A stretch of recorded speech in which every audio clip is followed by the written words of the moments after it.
So then let's move on to the experimental part that we just recently completed.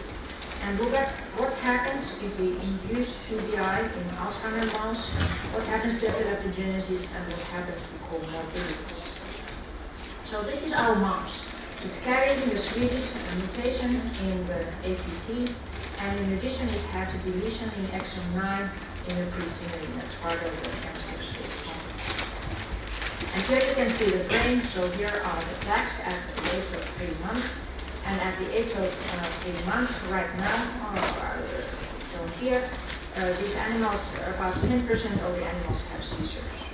So this is the seizure-free, so 10% are seizure-free.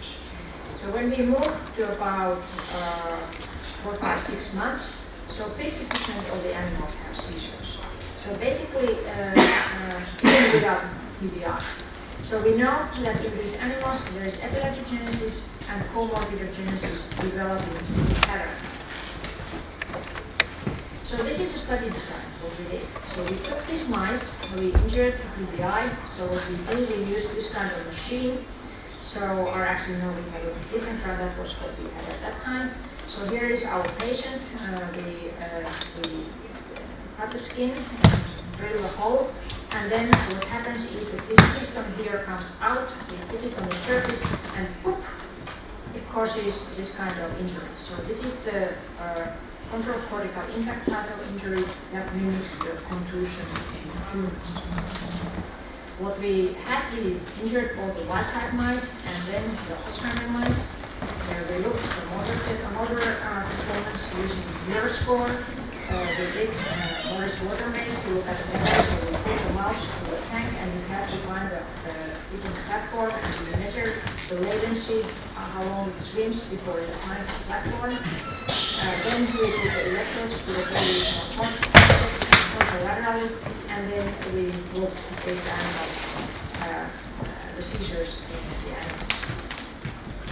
What was very interesting was that when we do this injury, so in normal mice, we get about, so here we have the sham-operated controls, here we have the mild TBI, and here we have the severe TBI. So we use two different injury severities. So about 10%, 11% of the animals develop epilepsy. When we do the same in mice which carry this Alzheimer's gene, we see a very different picture.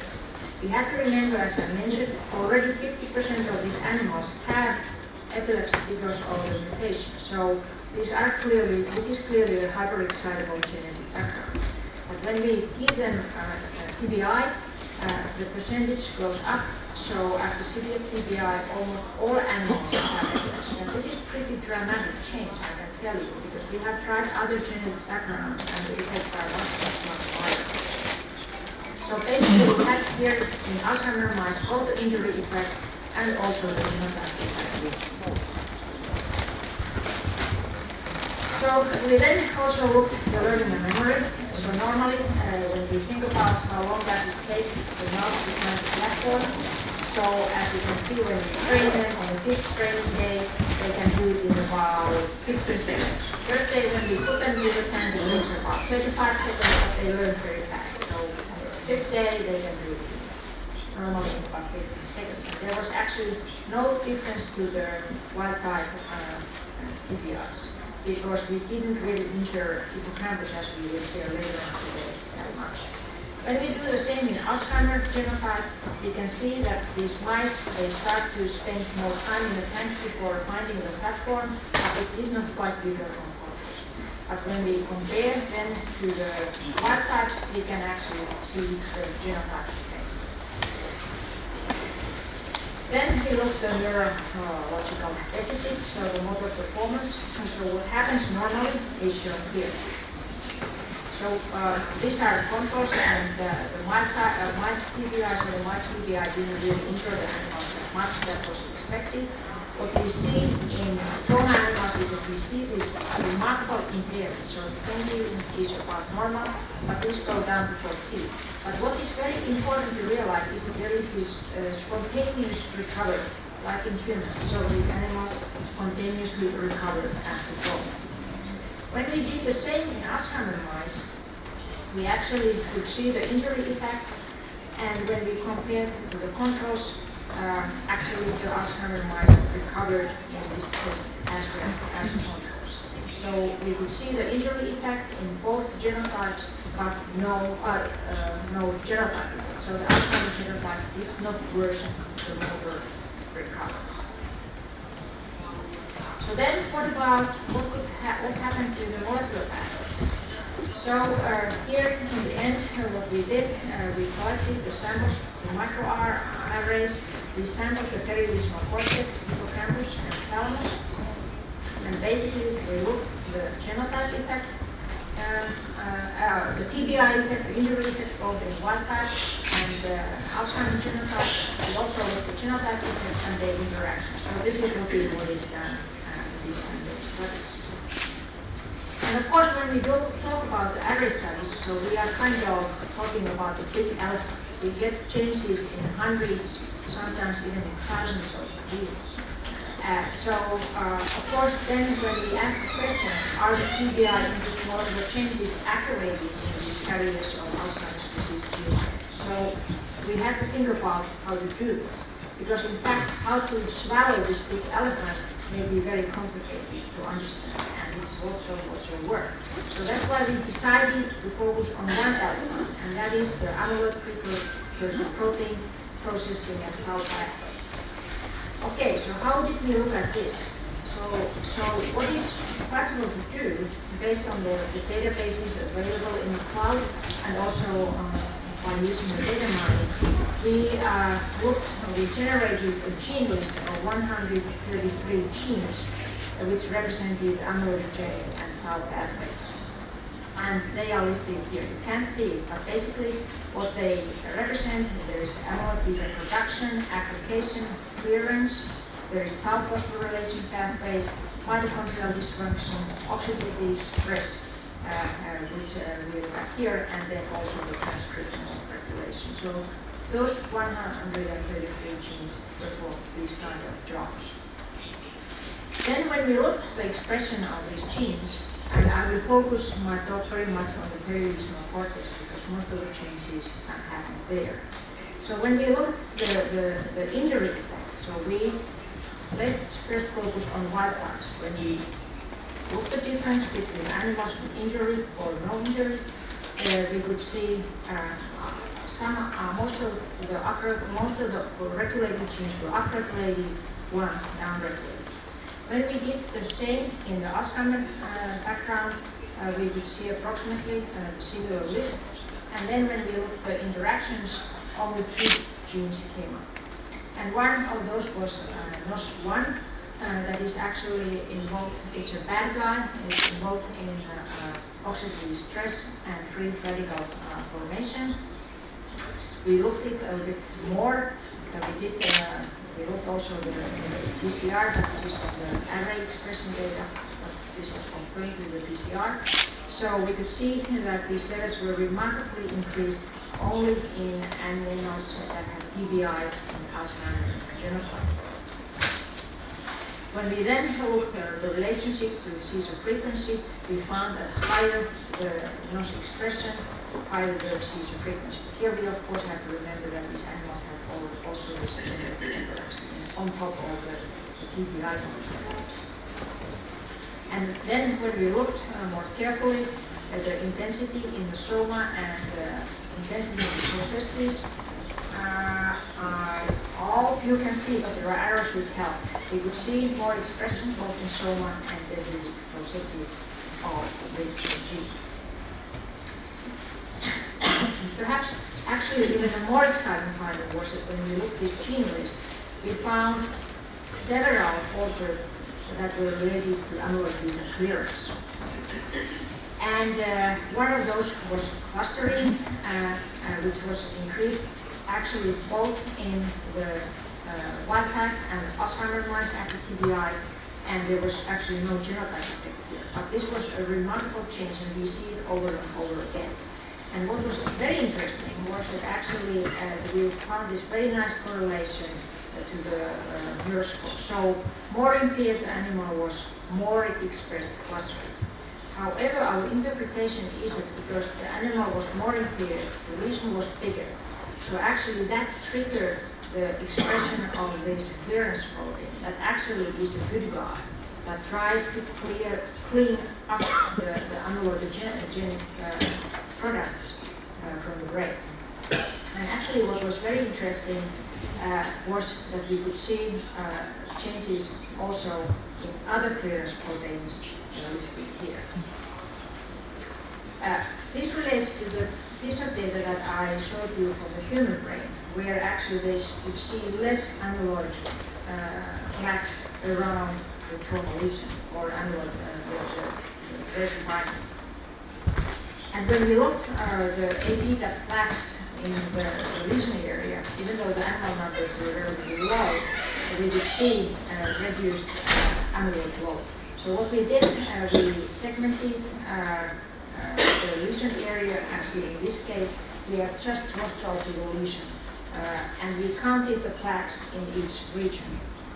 And when we go from here to here, you can see that in Alzheimer animals at the TBI, they had less amyloid along the cortical mantle, even though the statistical significance was seen only in one segment. But even though this is preliminary data, it kind of fits to the findings in humans. I should also mention that some people have, some other investigators have induced stroke in the same animal model and also seen that there's actually less amyloid plaques around the stroke area. So then finally some conclusions and what we are doing now. So basically we are focusing quite a bit to these clearance mechanisms because we believe that if we can maintain and enhance them, we can probably protect the brain to the extent to reduce the comorbidities and including epileptogenesis. And we have done quite a bit of molecular analysis in different TBI models and also in this mouse model. And we have looked at different clearance pathways. 5 of those are listed here, those are the major ones. And what is very interesting is that they are upregulated both in wild types and in Alzheimer mice in different brain areas. There was no genotype effect, so this is interesting, but already these changes, I think, are something that were further studies.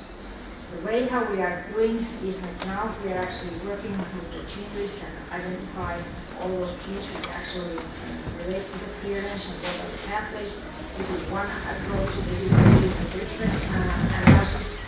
And here we have matched, basically we have ranked all the gene regulated genes in our gene lists, so we have no lysosomal pathways. And you can see that when we look at the leading edge genes here, those 111, so we can see that 67 of those are actually included in our Alzheimer mouse gene list and TBI mice gene list. 6 of those were regulated significantly. So this is interesting. Of course, another path that we are taking is how this clearance happens physically. I mean, we have these molecular pathways which boost the clearance, but then where is this stuff actually cleared? So as you know, there is this very new data on the lymphatic system and the lymphatic system. The lymphatic vessels were described about a year ago. They are in Europe. That probably function to clean up the brain garbage. And this is the project that Francisco Noy is actually doing in the lab. This just shows you nicely what the lymphatic vessels, how they actually go along the sinusoidal in this case in the urine. So this is something we are looking now, what happens to the lymphatic vessels and what do they actually do after TBI. So to summarize what I just talked, so I hope that I have been able to convince you that the exposome, in this case the TBI, has an effect if somebody is carrying at least this ABP, this one mutation. It increases epileptogenesis. we will see if that's also the case in patients. If one has an AD gene, it increases epileptogenesis and receiving TBI, so it goes both ways. We have to remember that it may be partly explained by already existing hyperexcitability. Something what is interesting and we need to actually look at it more carefully are these mice actually having two types of epilepsy: genetic epilepsy because of the AD gene, and then the focal epilepsy induced by the TBI, or does the TBI somehow augment the genetic epilepsy. TBI also worsens the body impairment. I should mention that this was not associated with any changes in the pathways. That's why we go into that about the phenotype. We could see the worsening. And then probably what was most exciting result from the study, at least for us, was that we were able to build up this clearance protein hypothesis on post-TBI outcome. And where there was no additive effect of AD gene, but we know that different trauma models, both in rats and mice, this clearance protein expression is dramatically altered. So before I end, let me thank all the people who have worked in the lab, particularly Diana, who has done the study, but not least, I would very much like to thank these three of your countrymen, or actually countrywomen, who are working in the lab, Iiliauni and Tamuna, who have all worked with the TBI model and really put significant effort to take this model functioning and phenotyping and characterizing. Thank you so much.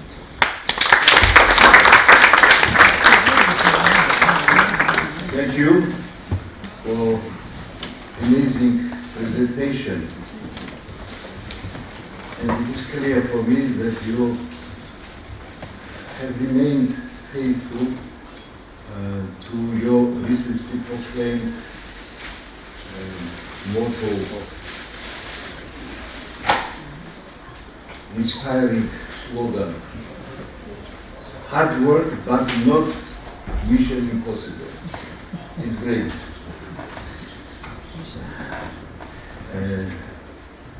Have we about 3 or 4 minutes for questions and comments? Yes, please.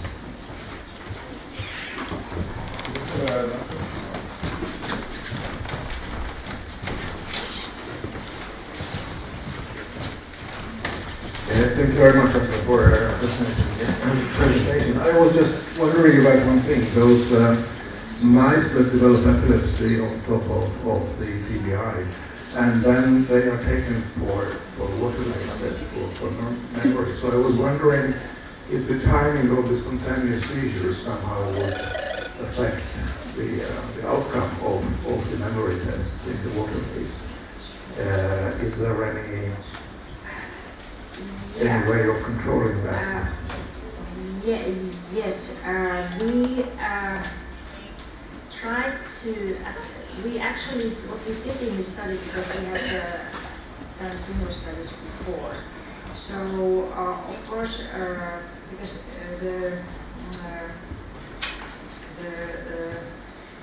we monitored the animals for about half an hour before we did them in the water maze. But it's very tricky because often what seems to happen, particularly after TBI, when you start to handle the animal, it may get a seizure. And of course, if we see the seizure, we don't include that data into the analysis.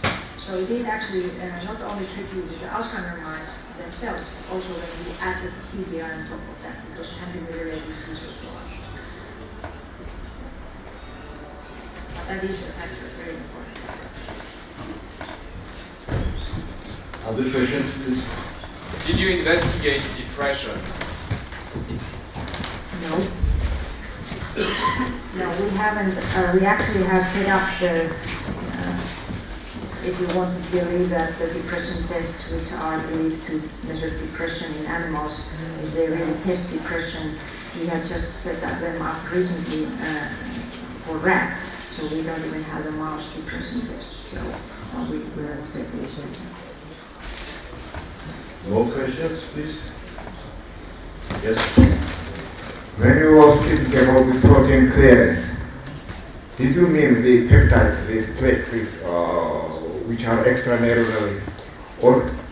Well, what I mean with the protein clearance is that there are these chaperones which are formed, and then actually some of those are go through the receptors through the blood-brain barrier, for example, and clear to the bloodstream, for example. The other possibility is that these chaperones go to the perivascular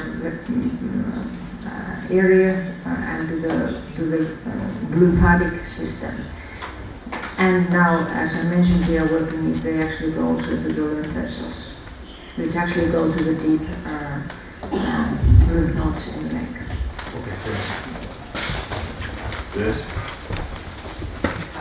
As a clinician, I want to extrapolate your data to the clinical studies, and I wonder just about clinical data, if there are any data of people with genetic epilepsies developing Alzheimer's disease in the future, in advanced stage, if there is some relation.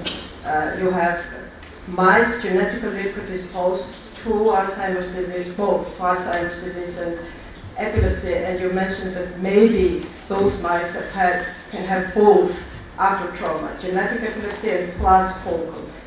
I just wonder about clinical data similar to your. I actually tried to look at it, and there are no data. I tried to do the PubMed search carefully, but I don't know if there are. Can you comment there? There's unpublished data, but an increasing realization among people who are doing surgery for temporal epilepsy that these patients develop Alzheimer's-like symptoms earlier than we would expect, more often than we would expect. This is not answering your question directly, but there seems to be some relationship between mesial temporal epilepsy and Alzheimer's. Yes, because something what is interesting is that really pathologists find the amyloid plaques in the hippocampus. But the issue is what is really the etiology of those patients, and have they actually had brain injuries in the history. And of course, if there's frequent seizures, there may be people may hit their brains because of that. That's actually becoming an issue even in total literature in these days. So that's an excellent question. But I mean, how to design a really such a study that really could take into account all those exposomal factors on top of the genetics. I also understood kind of that if there would be some epilepsy genes which would facilitate Alzheimer's disease. I haven't seen any of that kind of studies. I can't remember it. That's a good question. More questions? Please. My question is probably not related to the topic of your talk, but as I remember, there is some data that tauopathy in Alzheimer's disease is somehow different from tauopathy, so chronic traumatic encephalopathy. Can you comment on that? Yeah, so it looks like that, first of all, the distribution is different. And then, of course, when we think about the tau phosphorylation, so, I mean, it has, if I remember correct, the latest number, 94 different phosphorylation sites. So the pattern of the tau phosphorylation may actually differ. So there were recent data showing that, for example, in chronic traumatic encephalopathy, it's a cis tau and phosphorylation of 421 site that are very early factors, early markers of chronic traumatic encephalopathy, whereas in Alzheimer's disease, it might be the other phosphorylation sites. So this is something, I mean, people are looking and we are also looking at it. But how it turns out, I don't have a good answer to that. But certainly they are not the same, at least what the data now shows. Yes, have you? Other questions? I have one question. What is the fate of inflammatory cascade in evolution of molecular degeneration after TBI? Yeah. That's we are actually the inflammatory pathways are the next ones we are going to look at in this model. But what I can tell you is that we have actually been investigating the situation where we first have the trauma that we all know already causes very strong inflammatory responses in the brain. So this is like the priming of the brain. And then what we do is that we actually feed these animals LPS, the lipopolysaccharide, that mimics the gram-negative bacteria because it binds to toll receptor 4. And we do that 1 month later. That's still approximately the time when the trauma patients can have the infections, because it's known that 11% of the trauma patients actually have some kind of infection.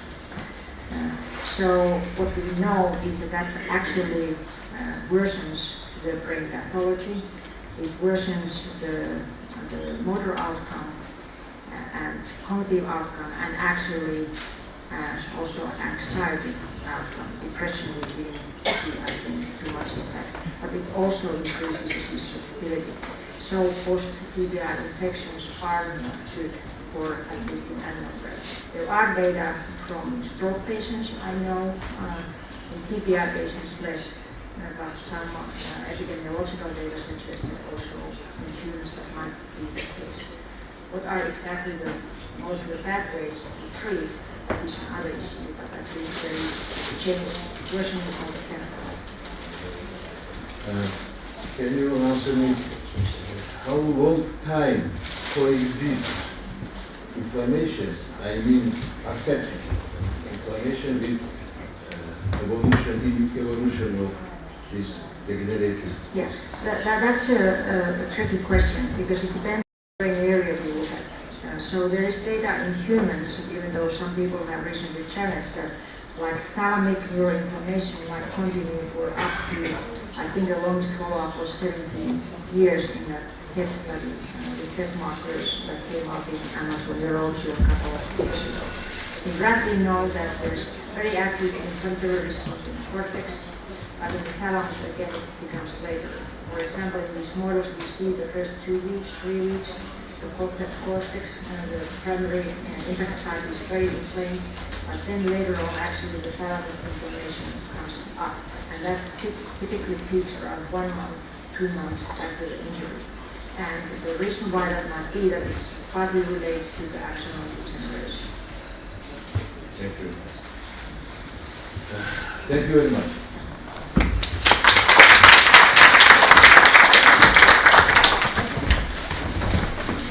Now I present you the Nobel Knight of Neuroscience, who is devoted to tireless search for holy grail of epilepsy. Sir Jerome Engel, his lecture, Seizures and Epilepsy as Comorbidities of Stroke and TBI.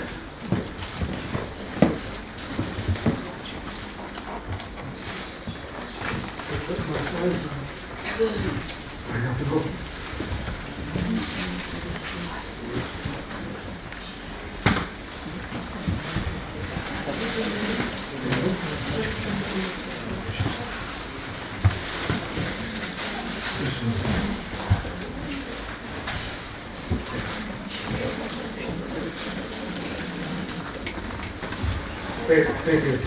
All right. I would just like to thank Murray Kokaya and World Medicine for making it possible for me to come back to Tbilisi. And ask you to bear with me because I ate and drank too much last night, and there's no point in coming to Georgia if you're not going to eat and drink too much. So I'm apologizing for that. I'm actually going to be talking about seizures and epilepsy as comorbidity of stroke and TBI because I'm an epileptologist And my area of specialization is in seizures and epilepsy. So for a few definitions, epileptogenesis is the development and extension of tissue capable of generating spontaneous seizures. So that's not only the development of an epilepsy condition, but the progression of the condition after it's established. Acquired epilepsy is epilepsy that results from a specific epileptogenic insult, such as stroke and traumatic brain injury, which is what is going to be the topic of this discussion. And post-injury epileptogenic events can be acute seizures, which occur within the first week, usually within the first 24 hours, then late seizures after the first week, but usually months or years later, and then epilepsy, which is recurrent seizures due to the preceding injury, post-traumatic epilepsy or PTE.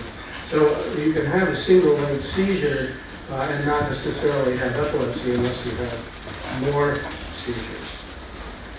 These are the causes of acute symptomatic seizures. You notice that cerebrovascular disease and head trauma are the most common. And causes of epilepsy, these are acquired epilepsies. And again, with 3 different time periods from Alan Hauser's data, the most common are trauma and vascular. So mechanisms and risk factors for early seizures are different from those of late seizures in epilepsy. Early seizures are due to metabolic changes, which are reversible, and therefore the acute seizures don't necessarily mean that there's going to be epilepsy. The late seizures are due to structural changes and synaptic reorganization that usually leads to, or often leads to, more seizures and epilepsy. So for early seizures, the majority occur within the first 24 hours, and this increases the risk of epilepsy only by about 25%. But long-term studies are poor. Patients are really not followed very well to see how often epilepsy occurs. Usually they're focal and usually motor, but they can secondarily generalize.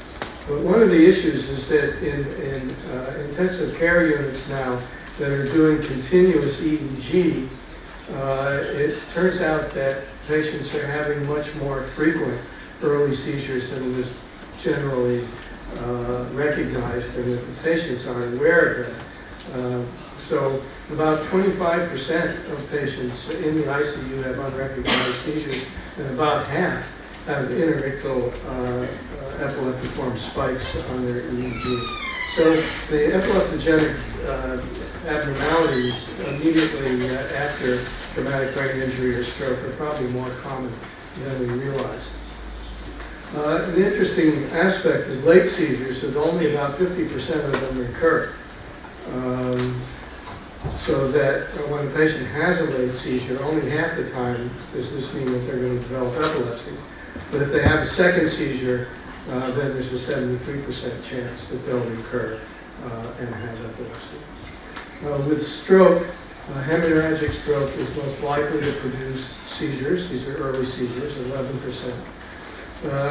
I was taught when I was a student that embolic stroke is more likely to produce seizures than ischemic stroke.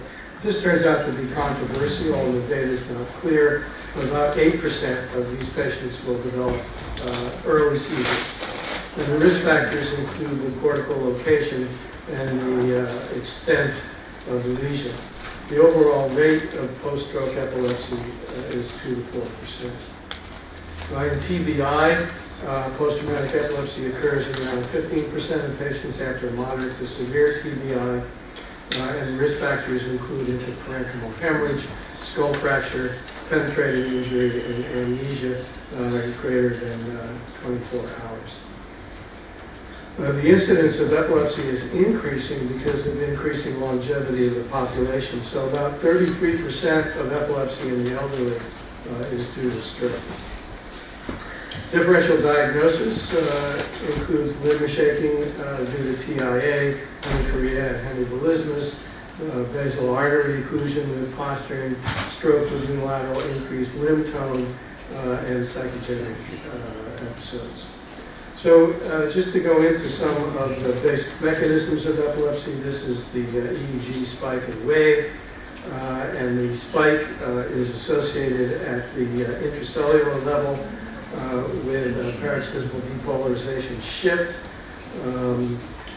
where there's increased action potential and burst firing, and this is followed by prolonged after hyperpolarization. So the spike is increased excitation, and the slow wave is increased inhibition.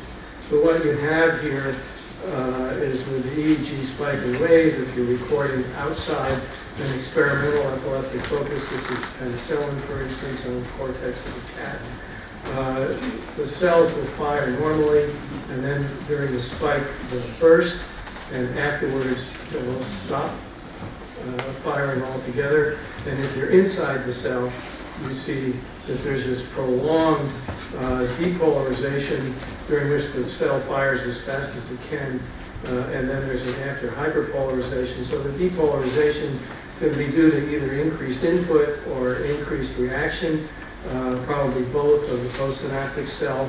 This is the calcium potential usually, and this produces a calcium-dependent after hyperpolarization here, where the cell comes back down to normal, but it also activates the inner neurons, which produce active GABA-mediated inhibition as well. So this prolonged after hyperpolarization is a large part is active GABA-mediated inhibition.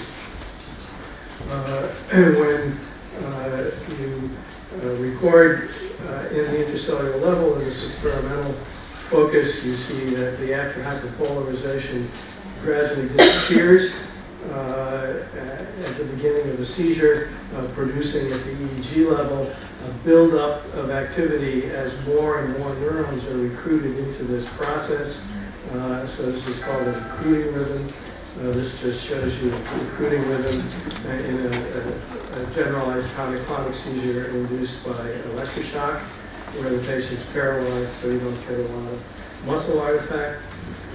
But there are multiple types of epilepsy. This is a different type of epilepsy, the 3 per second spike and wave, where experimental models again show that the spike is associated with depolarization shift and bursting, and the slow wave is associated with after hyperpolarization.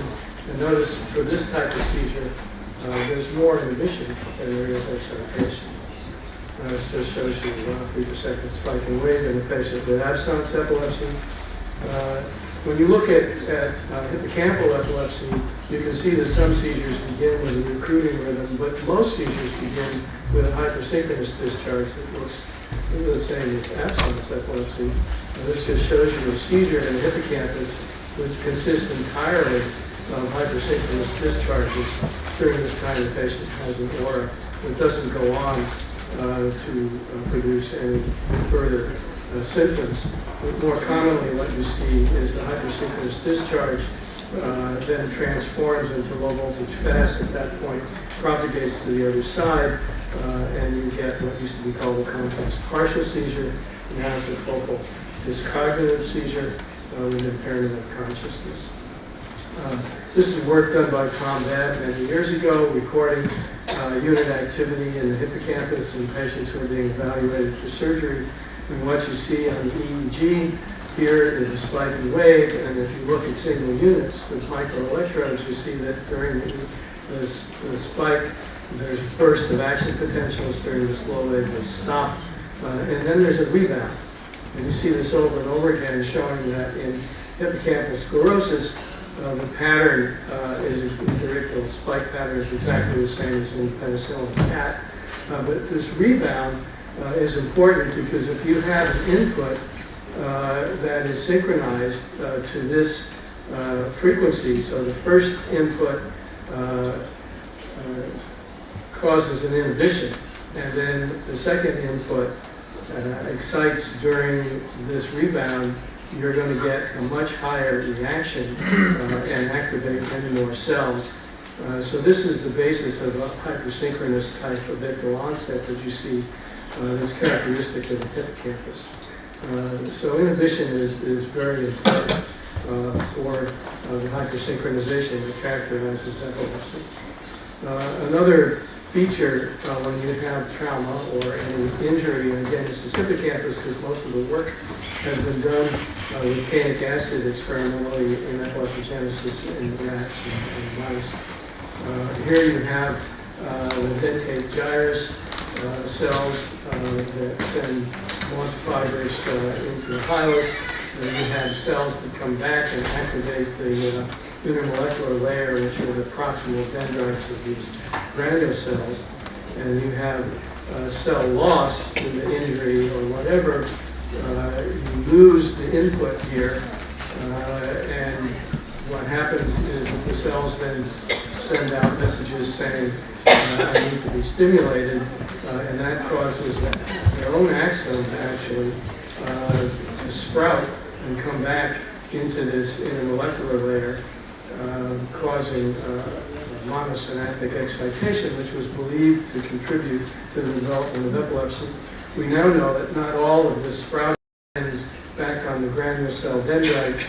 Many of the sprouts end on inhibitory interneurons, so it could increase inhibition as well as excitation. And it does not seem to be essential for epilepsy development.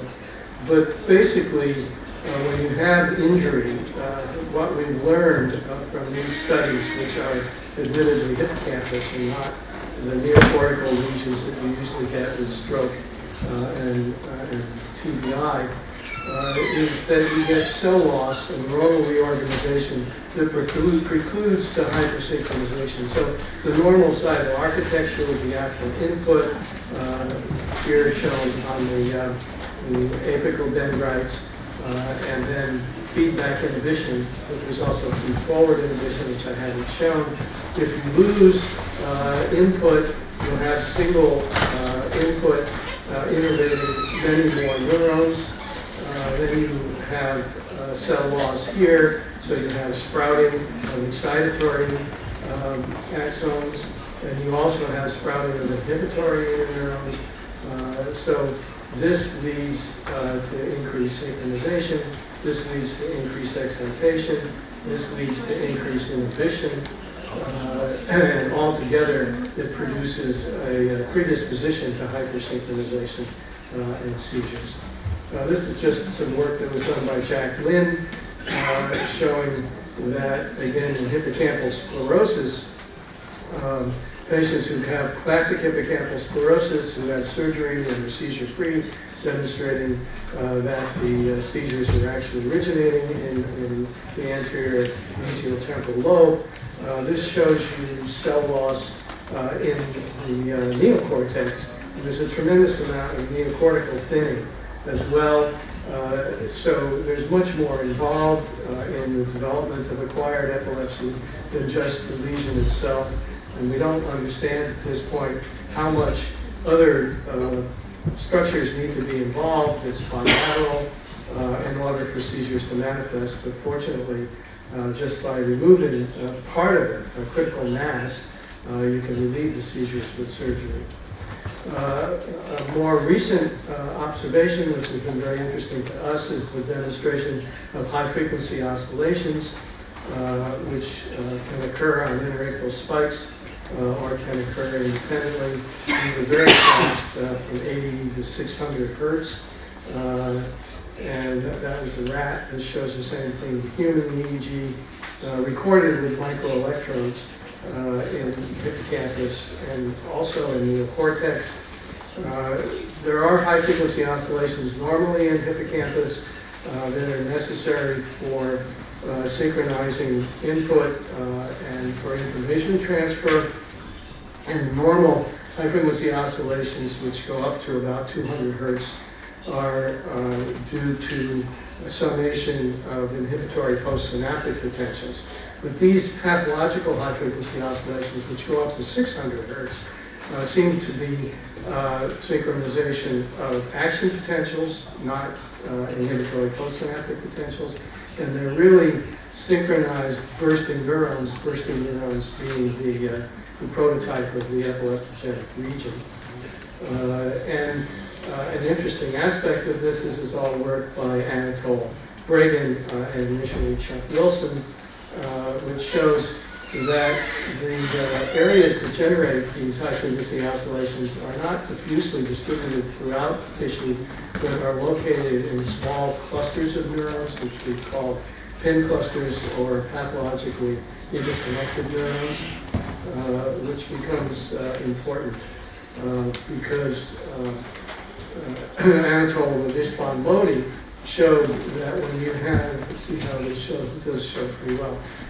If you have here the dentate gyrus in a dish, and you can demonstrate that 7 and 8 now are the pin clusters that are generating these pathological high-frequency oscillations, and you put a little bicuculline in here, which decreases the inhibition, then suddenly this area grows.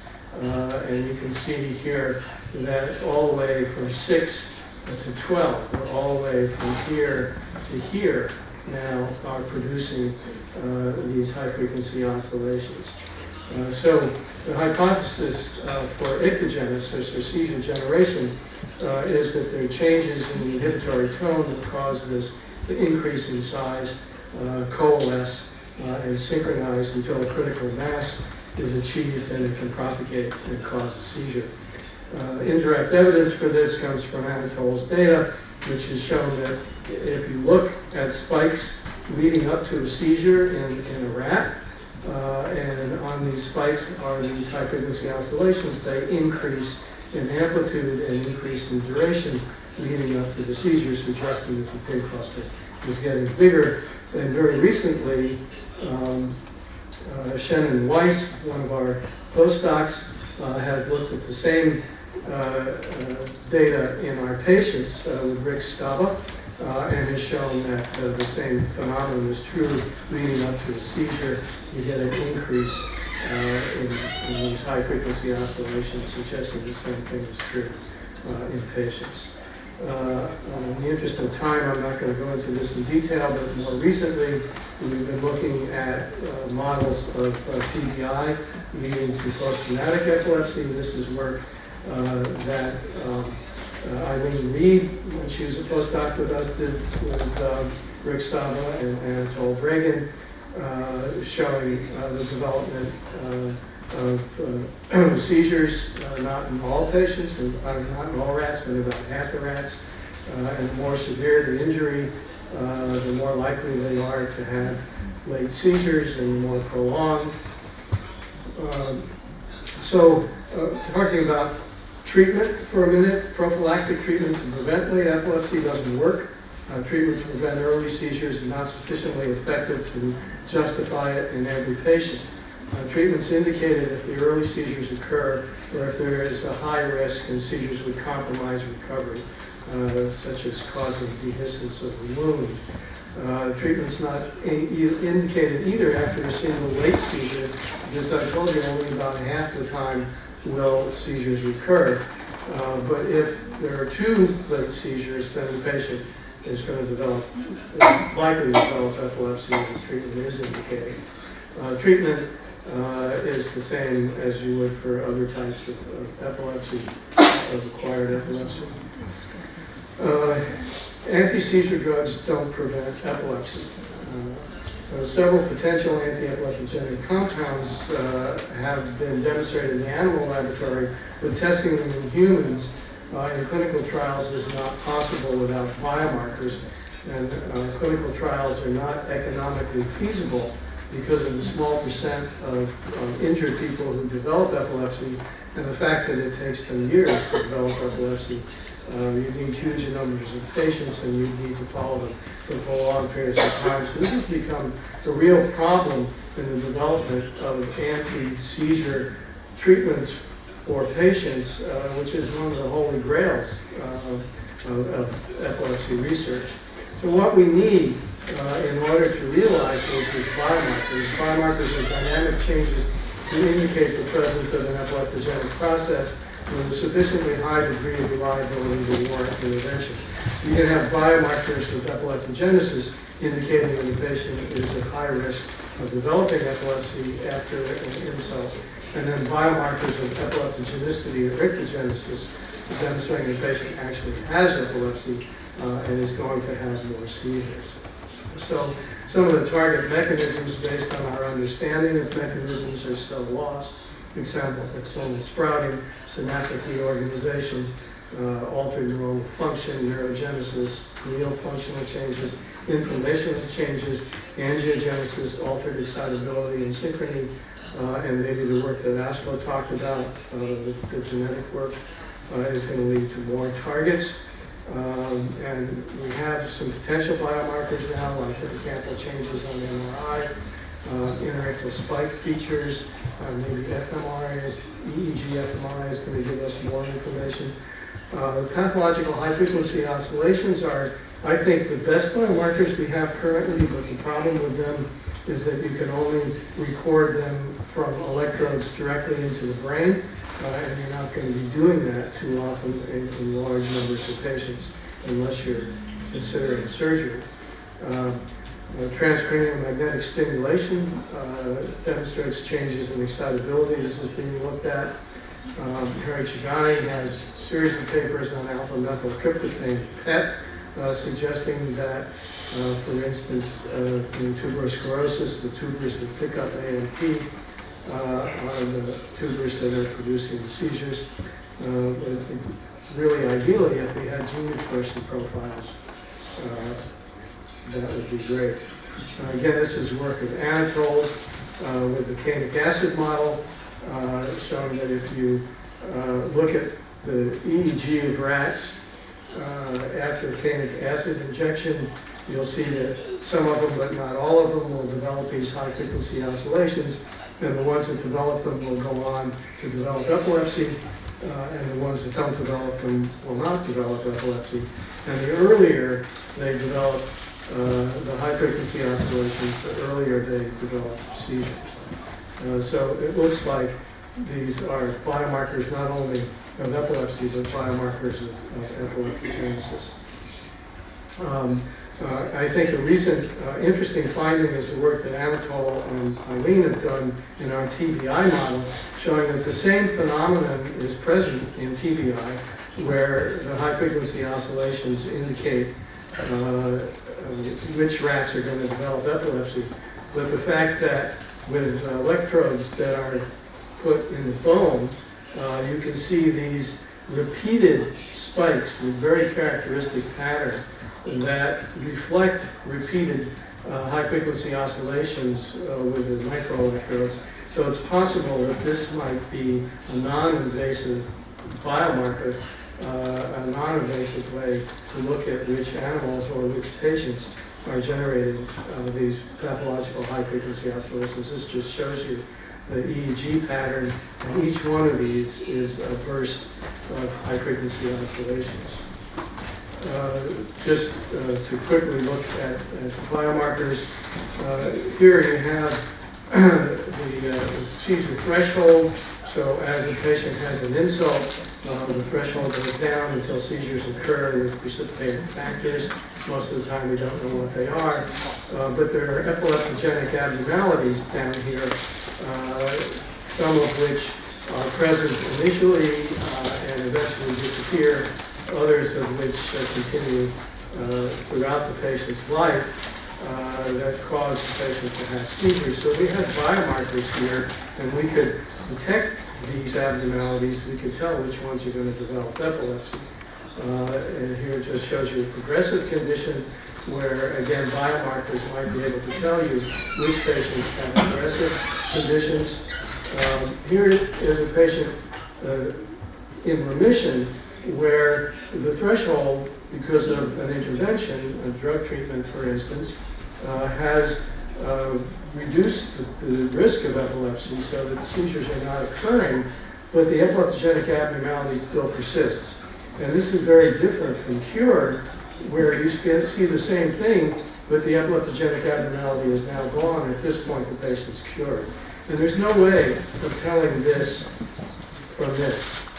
But if we had a biomarker here that could tell you that the epileptogenic abnormality is no longer here, then we could tell that a patient has been cured.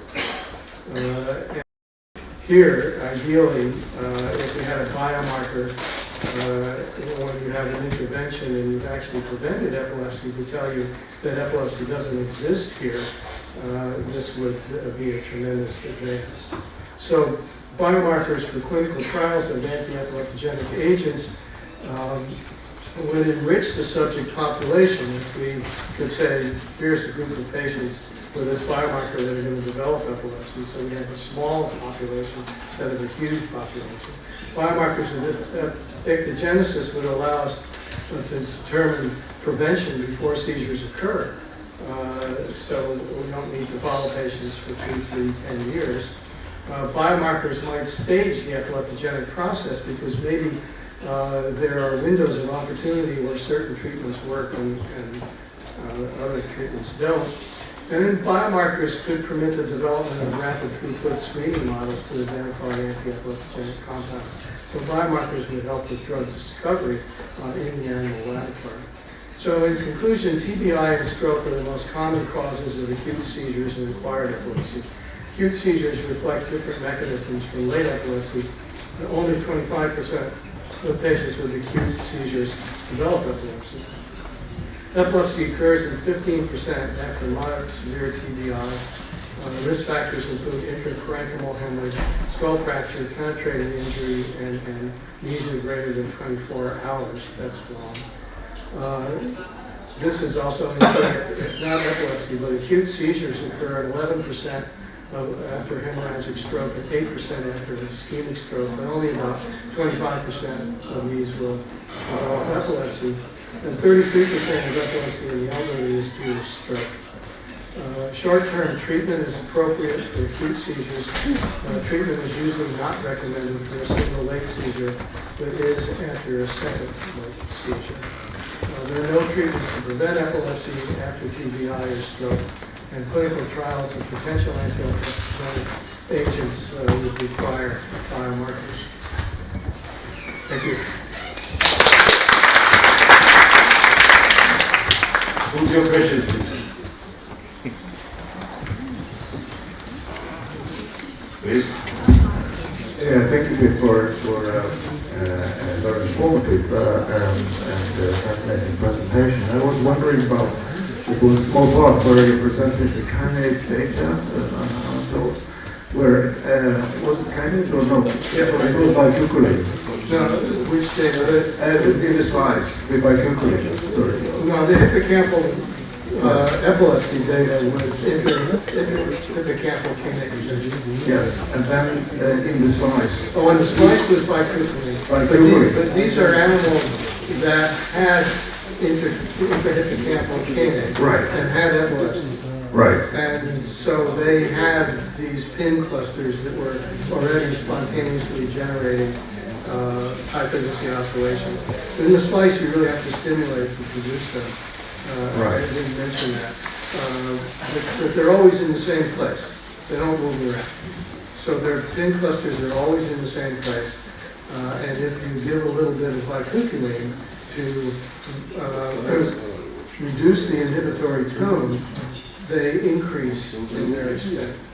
So the hypothesis is that there are fluctuations all the time in inhibitory tone, and when there are fluctuations that cause this to happen, then these pin clusters, which are scattered around, coalesce, they synchronize until there's a critical mass, and they propagate. And once they propagate, that's seizure. So it means that the GABA transmission is only partially blocked. So the neurons still participate in generation of, is that the interpretation? Well, the role of inhibition is really complicated because inhibition is very important for the synchronization. And as you know, for these low voltage fast recruiting rhythm type seizures, Marco de Curtis and others now have shown that inhibition is important to jumpstart these seizures. So there's inhibition that is proconvulsive, and there's inhibition now that Anatol and Islam have shown, which is protective. So you overcome some types of inhibition, you increase the size of these pin clusters, but the other inhibition is still there and is acting to synchronize. More questions, please? I just want to ask your opinion about first late seizure after TBI or stroke. So you told us that only 50% or there's 50-50 risk of reoccurrence. One could expect that in late seizures already structural and neurotransmissional changes happened, and there is already a cryptogenic zone, and so one would expect that second seizure will come after first late seizure. So what's your opinion? Why does it happen that in half of patients it doesn't come? Yeah, no, it's an interesting question, and I don't have the slightest idea. But there have to be precipitating factors that cause a seizure to occur. And we do know that in certain patients who have reflex seizures, that flashing lights, for instance, is a precipitating factor. In most patients, we have no idea what the precipitating factors are. So somebody might have a precipitating factor that causes a seizure to occur because they're susceptible, but it's a precipitating factor that only occurred once and is never going to occur again. Some people are lucky. Yeah. Thank you.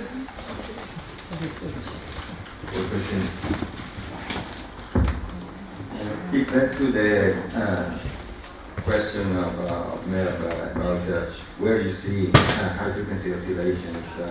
You said, did I take right that in vivo also you can map areas where you can see them and areas where you don't see them. Is there a relationship between those areas and those areas that generate seizures in the lesion areas? Yeah, those, I didn't mention this, but high frequency oscillations are also a biomarker of the epileptogenic zone.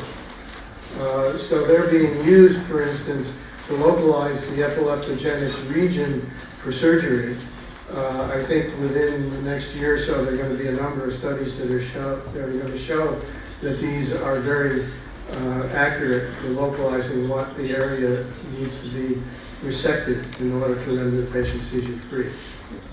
You can do that intraoperatorily? Yeah, well, it's being done during chronic recording, but it's also being done now in some centers during electrocorticography.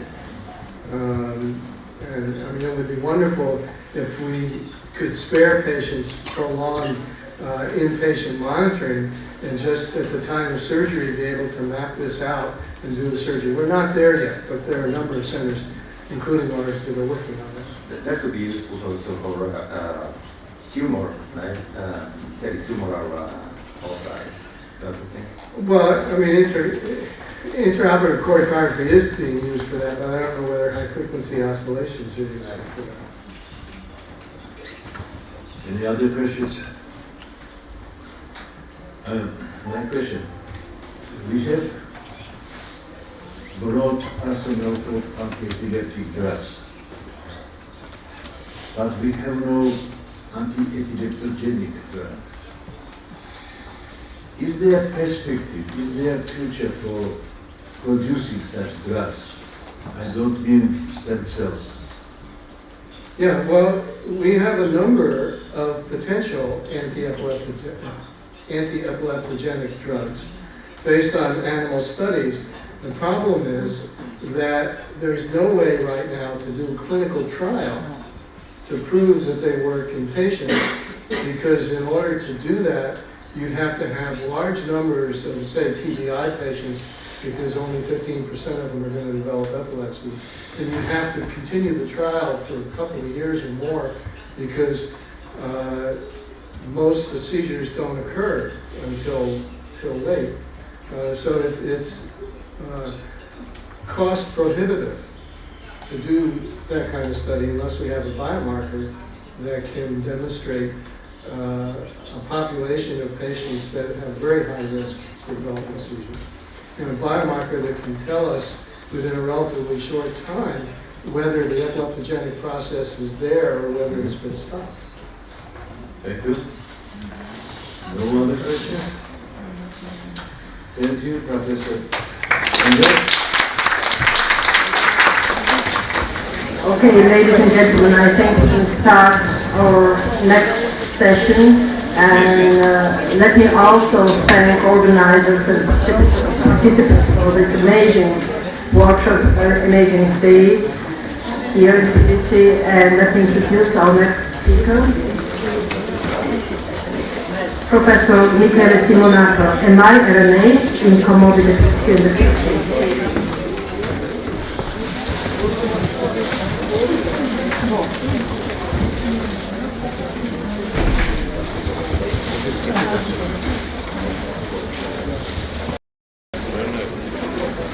First of all, I wish to thank the organizers and especially Merav for the hospitality and the opportunity of coming to Georgia. It's my first time in Georgia, and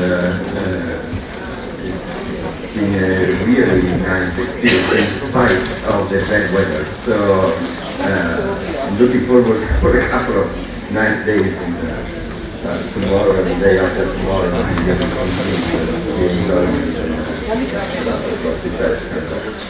And my talk today will focus on microRNAs and the comorbidity between epilepsy and other diseases, and especially depression. It's well known that depression, as well as other psychiatric comorbidities, are very common in epilepsy. And it is estimated that these comorbidities affect about half of the patients.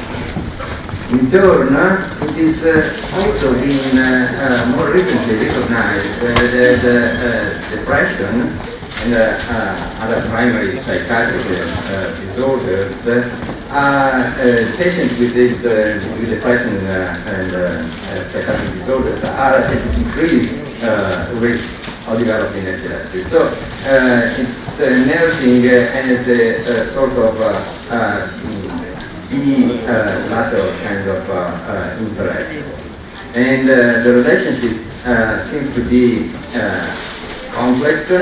Because comorbidities may exacerbate epilepsy and vice versa. And another issue is also the treatment, because some drugs that are used to treat depression may ameliorate epileptic symptoms, and others may instead exacerbate them. And vice versa. Anti-epileptic drugs, in spite of being effective or at least used in bipolar depression, are thought to aggravate major depression. So, overall, the concept is that the treatment of psychiatric comorbidities should somehow be incorporated into the overall management of patients with epilepsy. And I swear I did not talk with Asla, Asla can confirm that, but probably we had some discussions about comorbidities in the past, so we came up with the same kind of concept. Comorbidity, the concept of comorbidity is essentially a phenomenological kind of concept.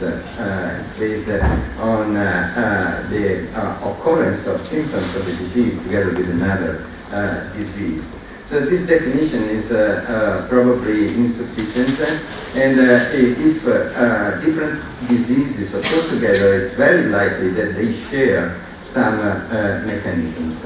And so the idea that Asla already presented to you is that if you assume that, for example, the green circle is altogether the mechanisms of epilepsy, and the blue one, those of depression, let's say the yellow one, those of cognitive impairment, there must be an overlap area common mechanisms that we need to identify and characterize in order to properly treat the disease together with its comorbidities. Of course, with this kind of view, I need to start from some point, and being an epileptologist, I will take the angle of epilepsy to get into the story of comorbidities, and I will tell you what we are trying to do in the lab to identify that overlap. So, starting with epilepsy, I think a good starting point is to define what we have and what we need. And it's been said already by Pete and that we have treatments, but these treatments are symptomatic and can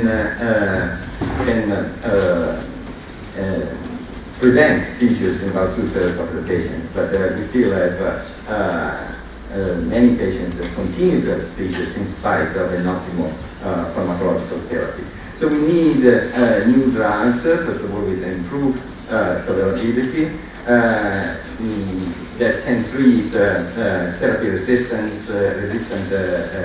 individuals, and that can take into account what I just said about the issue of comorbidities and the need of going into that issue as well. And we also have some longer term goals that I will just focus on the comorbidity issue for now. And in particular, I will, my lab is working on acquired epilepsies that have been described, defined by Pete, and Asla already presented you some data on traumatic brain injury as one of these cases. But there are multiple kind of epileptogenic insults that can, in time, induce the development of epilepsy. So you have the epileptogenic insult, and then the patient recovers. There is a latent period during which is doing apparently well, but then eventually you start having seizures, and the kind of diagnosis of epilepsy will be made. And Peter has said that the problem that we have is that one problem we have is that we don't have any drug or intervention that can prevent epileptogenesis in at-risk patients. So one model that we use often in the lab is the pilocarpine model, and the model is based on the administration of the peripheral administration of pilocarpine. Pilocarpine is known to the clinicians, it's a muscarinic agonist, and it crosses the blood-brain barrier, and at high doses it can induce a status epilepticus. So we use status epilepticus, that is an epileptogenic insult in the animals, is a rat, by the way, and then we interrupt it through administration of diazepam and other anti-seizure agents. Animals start getting better, and then they enter what we could call a latency period that in this model lasts for about 10 days, 10, 12 days, and eventually they start having spontaneous seizures. Okay, these are the kind of seizures that we observed. This is a telemetry study that we performed in collaboration with the University of Verona. And we found that in the model we have on average about 4 or 5 seizures per day. So it's a very drastic kind of model. I'm not trying to propose that this is a model that faithfully reproduces all features of human health. But what is interesting is that in this model, we do not have only features of epilepsy, but we have also features of comorbidities. Depression, for example, as alluded to the fact that animal models of depression are difficult to somehow to believe, but there are some tests that can provide at least some analogy to depression. And in this paper by Andrew Maserati, they tested in the model saccharin consumption. There's a preference for a drink containing glucose, saccharin. And they also used another model. It's called a forced swim. Essentially, you put the animal in a cylinder with water, it tries to escape, and then at some point it becomes despaired and it doesn't move anymore. So you calculate the immobility time, and that is considered as an index of, I guess not call it depression, but something similar to that. And also there is a cognitive impairment, and in the lab we have performed many studies with this model. It's called novel object recognition. Essentially, you put the animal in an arena with two objects. The animal explores both objects, and then after a while you change one object and you put a new object in the arena, and the animal will become curious for the new object and spend more time exploring the new object rather than the old one. And as you see, in a normal animal, indeed, spends much more time exploring the new object. But then, in the model, in the pilocarpine model, at the time when animals begin having seizures, there is already a lower interest in exploring at large and in exploring the new object in particular. And once the disease becomes chronic, there is no interest in the new object. So it's like the animal does not recognize the new object as a new thing, and this is considered to be a test of cognitive impairment. I just presented you some of the tests that are there around for this kind of parameters, and you can find many others in the literature, and the Morris water maze is another one, and so forth. But the bottom line is that we have a model here in which epilepsy develops and is accompanied by cognitive impairment and by some signs, so to say, that can allude to depression. So the question we had was, of course, we can try anything depending on our favorite molecule or mechanism, but we were thinking maybe we should try to take an approach that is somehow unbiased and not dependent on our beliefs. And for that reason, we started reasoning on what can be behind all these events. And the basic idea is that there are a lot of cellular network alterations, but behind those cellular network alterations, there must be an altered genetic program that settles up and then grows in the course of the disease, and maybe that will happen in waves, as shown in this slide, by the way, it's again from a paper of Vasquez. And the genetic program can be regulated by some kind of epigenetic mechanisms. And in particular, one mechanism that has emerged in the last year as possibly very relevant not only to epilepsy or depression, but to many diseases, including cancer. I'm not talking only about diseases. One such mechanism is microRNAs. What are microRNAs? MicroRNAs are small-size endogenous non-coding RNAs.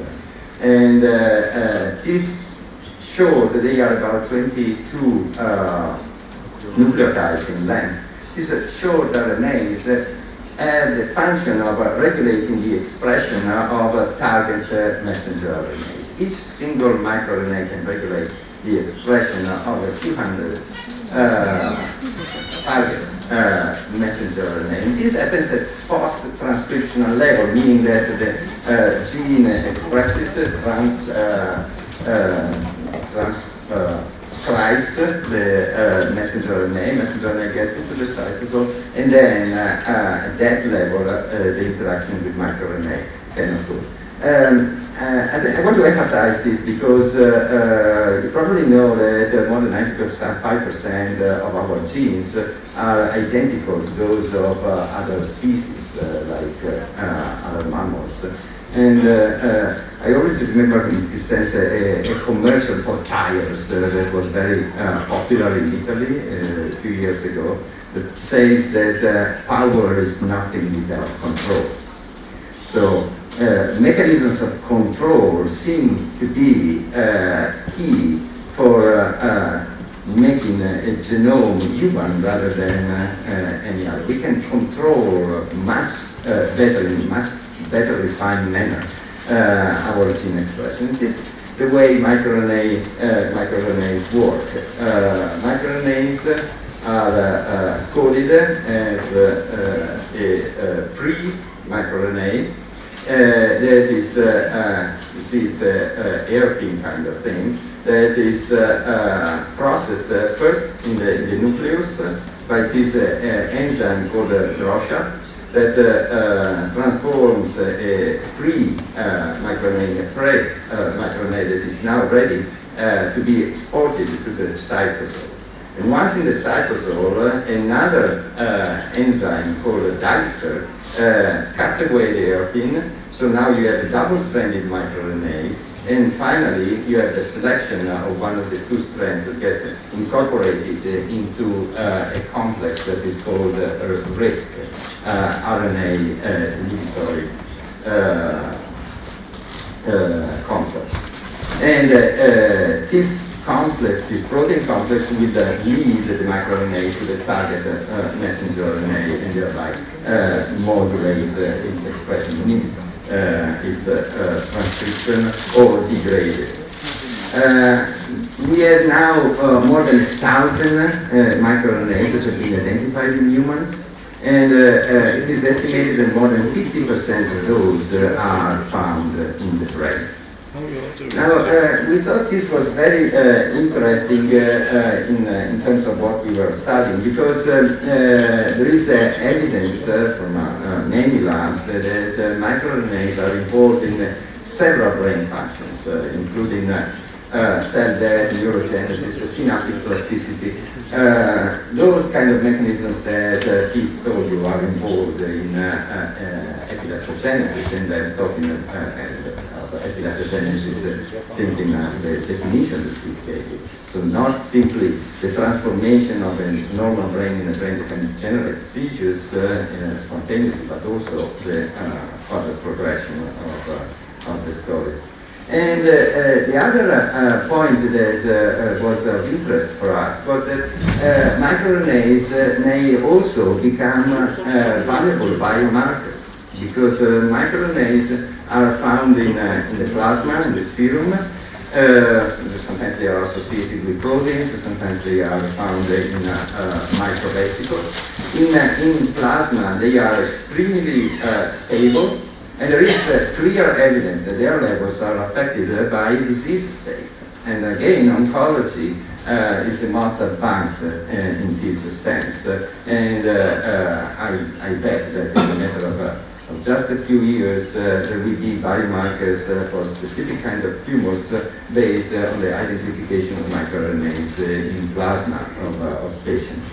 But there is evidence that microRNAs in plasma, their levels change also in neurological disorders. So we thought that that was very much of interest for us as well. Now, before I get into the data, I would like also to emphasize another problem. That is, when you're working on brain tissue, you're working on a very heterogeneous tissue. The cell composition of the tissue is extremely heterogeneous, and it changes. It changes a lot between a normal brain and an epileptic brain. There is damage of neurons with different composition of the different neuronal subpopulations, and there is astrocytosis and other events that will dramatically change the composition of the tissue.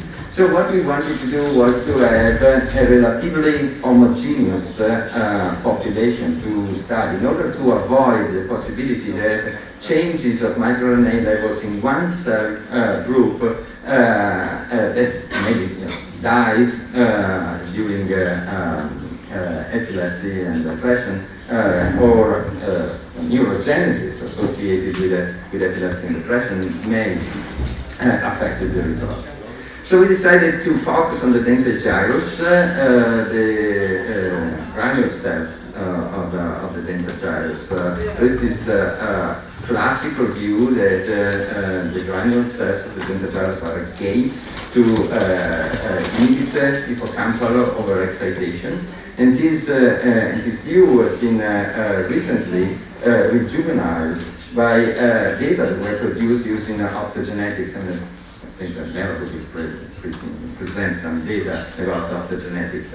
But that's a technique that allows selective stimulation of inhibition of specific target cells. And inhibiting granule cells has been found to stop spontaneous seizures, whereas activation of granule cells has been shown to exacerbate or even to induce seizures. So I'm not saying that granule cells are the only important area in epilepsy, I don't want to say that at all, but it is an interesting area to start exploring. And also, granule cells undergo important functional changes during epileptogenesis, like already mentioned neurogenesis, muscle sprouting, etc. And they are very often taken away in patients during surgery. Not only that, but the dentate gyrus is the primary site of neuroplasticity in major depressive disorders, and this has been supported by multiple studies in animals and some studies in humans as well. There is also a technical advantage in choosing granule cells, that is that it's a compact layer of almost identical cells, and these cells have been very well characterized from multiple different points of view. So our aim was to perform a systematic evaluation of the microRNome in this specific cell population and in plasma samples at multiple time points in the time course of pirocarpine-induced epilepsy. In rats, we sampled the granule cell layer in plasma at early latency time, late latency, at the time the first detected seizure and in the chronic period. In comparison also with human post-mortem epileptic granule cells. And let me start a little bit with circulating microRNA, maybe used as biomarkers. This is the result. This summarizes our results. What you see here is called a heat map, and what you have is each single case, each single animal, and a list of the microRNAs that were found altered. It's a total of 27 microRNAs that were found altered at different stages of epileptogenesis. And what the computer elaboration makes is a hierarchical clustering that revealed two main clusters. The controls were on one side and the epileptic animals on the other side, but also we could identify subclusters that identified latency as compared to the chronic period. I don't have time to get into the detail of this part of the study, but we identified some microRNAs in plasma that appear to be particularly interesting, like MIR9A, what you have here is the level, the plasma level of this microRNA in the different stages of the development of the disease. As you can see, there is an increase that is highly significant, and that is confined to latency. So, I mean, it's just one model, it's an animal model, with all possible precautions, but this is the kind of biomarkers that we are looking for. Something that pops up shortly after an epileptogenic insult and identifies individuals that will in time become epileptic. Of course, another issue here is that the model leads to epilepsy in almost 100% of the animals. So that's a major limitation of the model. We need to repeat the experiments in models in which only a subset of animals will become epileptic and see if this microRNA pops up only in those that will eventually have seizures later on. But coming back to the mechanisms, this is again the heat map of the microarray study in the granular cell layer, so we are in the brain now. And as you can see here, we detected many more microRNAs that were altered. There were 63 of them. But again, this time the clustering is very clear with the controls that are here, all here on the right, and they are more similar to the chronic animals rather than the latency animals. And that tells us that there is a major difference in latency rather than in the chronic period. And we observed several different patterns. I don't go into detail of this one. We did all these beautiful and hard to understand, at least for me, bioinformatics. And for example, a network analysis that identifies all the predicted targets of these microRNAs based on algorithms that are available. But to make a long story short, what is interesting is that what is emerging are clusters of microRNAs that are leading, that are known to be connected with the phenomena that are relevant in epileptogenesis, like neuroinflammation, axon guidance, neurotrophin signaling, and inhibition. So, how much time do you have? I don't know, maybe 5 minutes, or when did you start? Merab, you start. It's fine, it's very interesting. So then we wanted to see if what we observed in animals was consistent with what you can observe in humans. Of course, you cannot sample human brains, except for the very last time point we have in animals. That is a very chronic individuals with drug-resistant epilepsy that undergo surgery. So we dissected out, with laser dissected out the granule cells from the hippocampi of these individuals, and we compared them with samples that were instead from autoptic individuals that were that died for causes not related to epilepsy. And we found a clear separation, a perfect separation. It was so perfect that I got a little worried, and you know, there are major differences. The obvious one is that you are comparing a tissue that is taken from a living person from a tissue that was taken from a dead person. So we have been looking a lot for samples, autoptic samples of autoptic brains of people with epilepsy, and you know, it's not easy because you need to have a documented history of epilepsy, and you have to and you need a person that died for a non-epilepsy related cause. And you need autopsy, which is three situations that are not easy to find. But we found two of those individuals. And so we argued, okay, let's do again the experiment and let's see if these two will segregate together with the other epileptic. That means that the difference we observed is correct. Then if those two instead segregate together with the other autoptic, that means that the autopsy is more important, that the being dead is more important than being epileptic.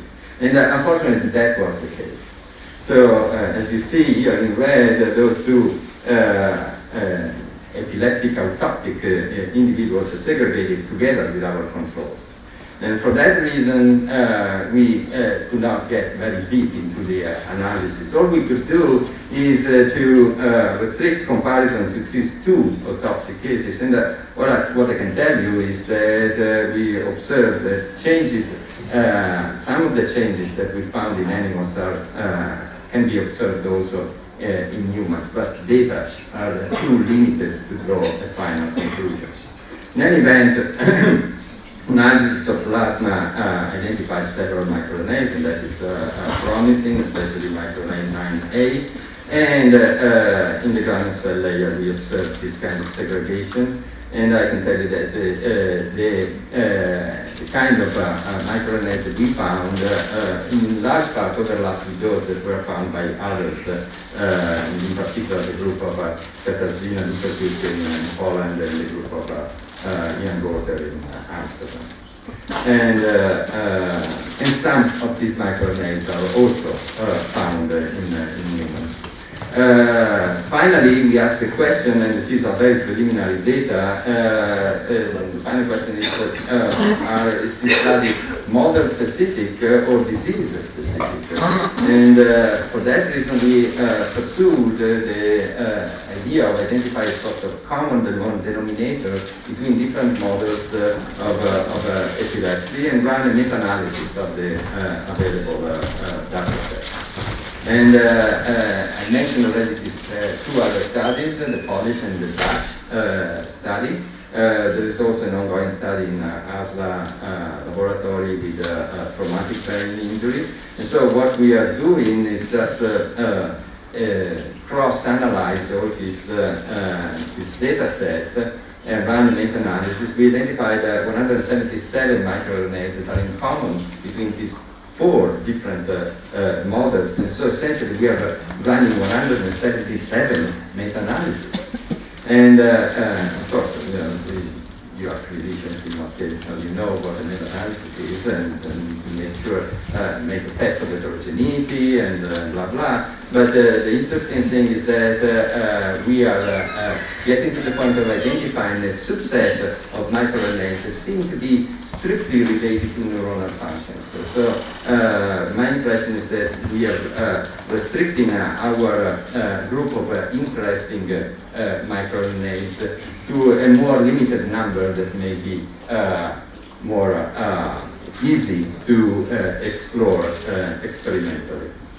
So it's just once we have this set of microRNAs in common from different models, we will proceed to in silico identification of the predicted mRNA targets. Then we will filter those based on the transcriptomic data of the dentate of epileptic rats. There is it's not published, it's available information and from Ray Dingerdan, who made this kind of studies a few years ago. And we compare with the hippocampus of temporal lobe epilepsy, initial temporal lobe epilepsy patients. Then we will need to run a validation. And finally, the idea is that we will obtain a set of new potential therapeutic targets that we will then explore in terms of their validity for the treatment of epilepsy and comorbidity with depression. With that, I finish. These are the people that really did the work, in particular Paolo Ancon, who is now with me at the University of San Raffaele in Milan. And these are the, of course, the collaboration with Mike Johnson and Prashant in at the Imperial College of London was essential for the part of bioinformatics, and these are the grants, the main grants that were supported this week. Thank you for your attention.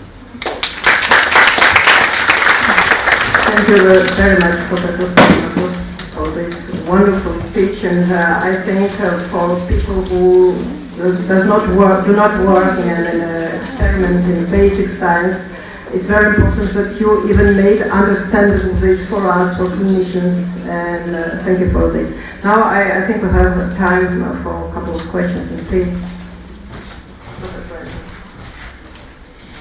Very nice.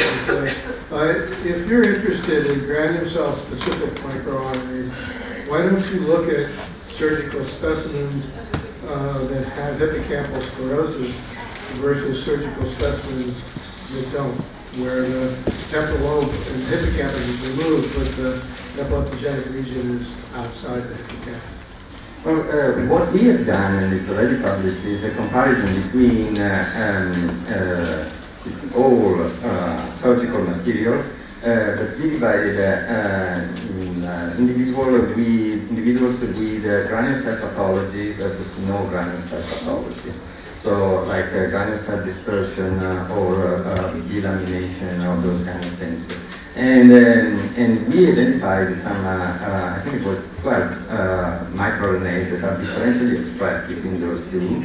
And in particular, there was one, I think it's 487, if I don't remember wrong, that regulates expression of an anthrax receptor. I didn't even know about the existence of anthrax receptor, but it is there, it is in the granule cells.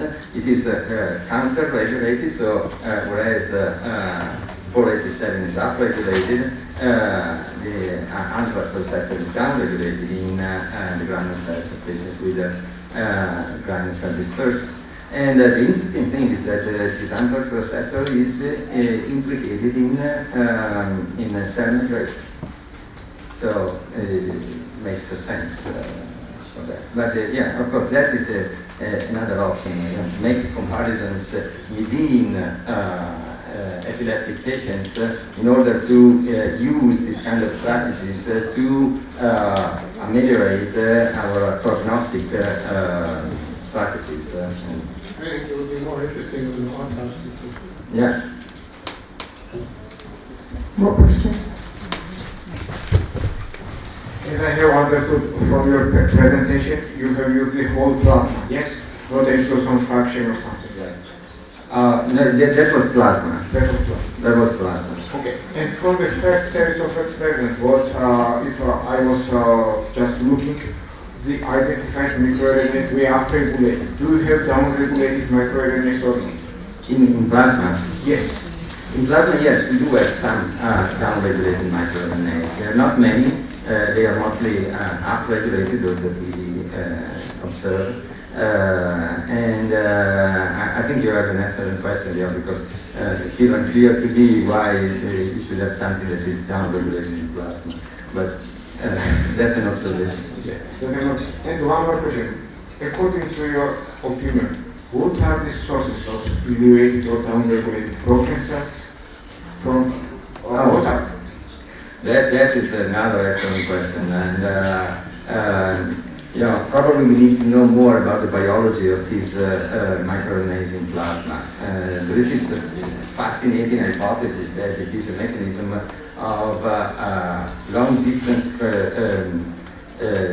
cross regulation between cells. So you have a cell that actively produces and releases a microRNA, packages it into microvesicles, sends it to the plasma, and the microvesicle will have some kind of surface protein that will interact specifically with receptors of another cell, so that the microRNA ends up in another cell population, regulate expression. That's an active mechanism.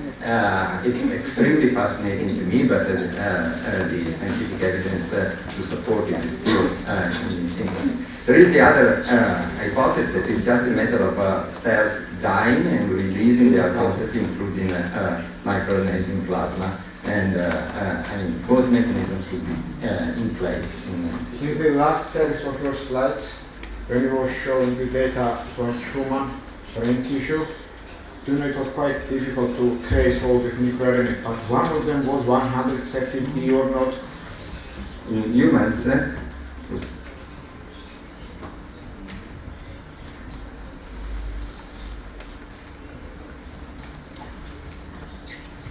right. No. Because we are working with 130, I thought that it was somewhere there.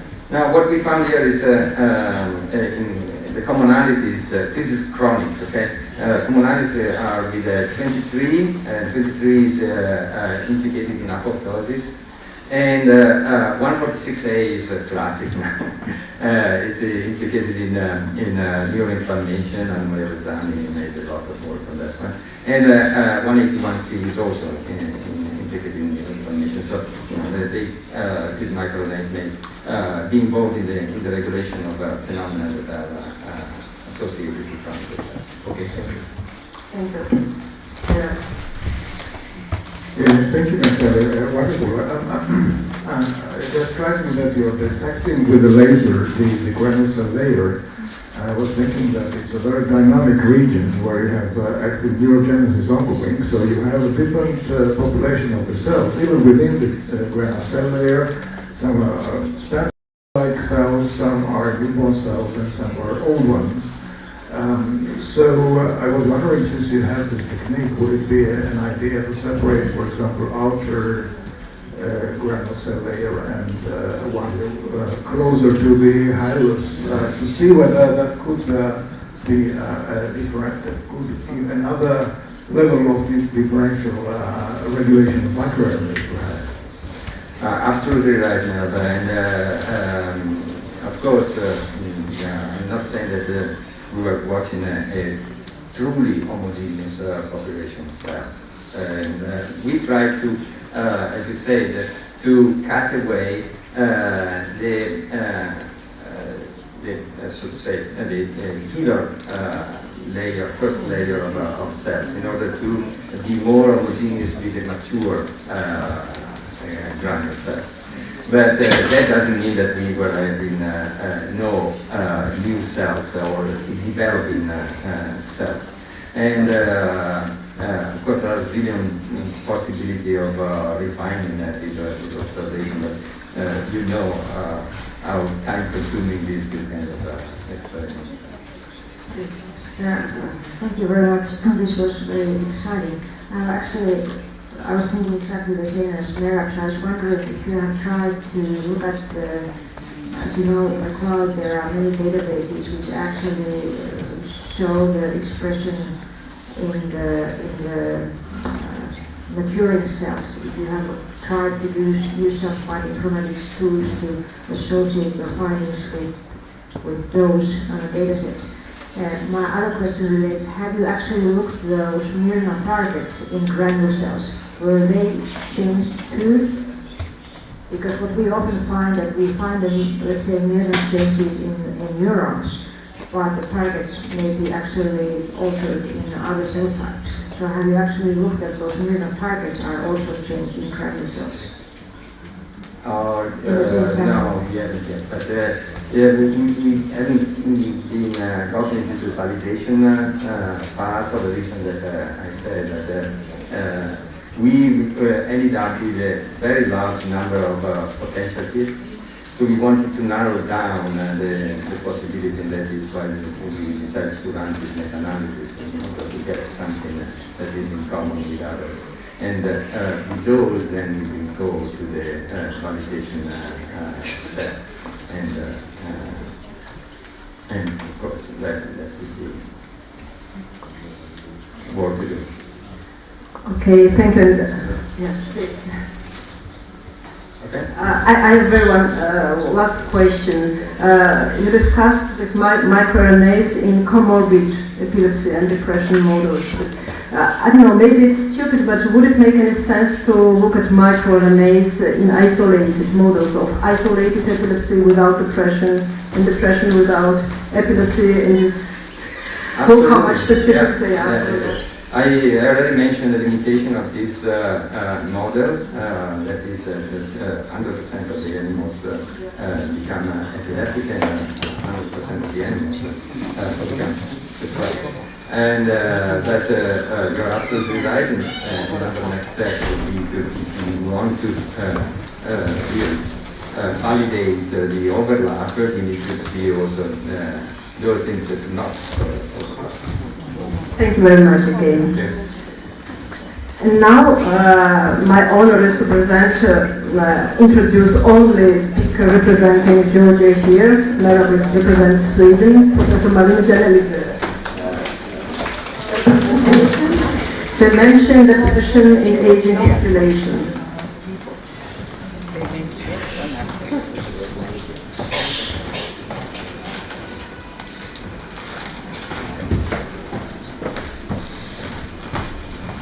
Thank you very much. It's a great pleasure for me to participate in this outstanding scientific meeting.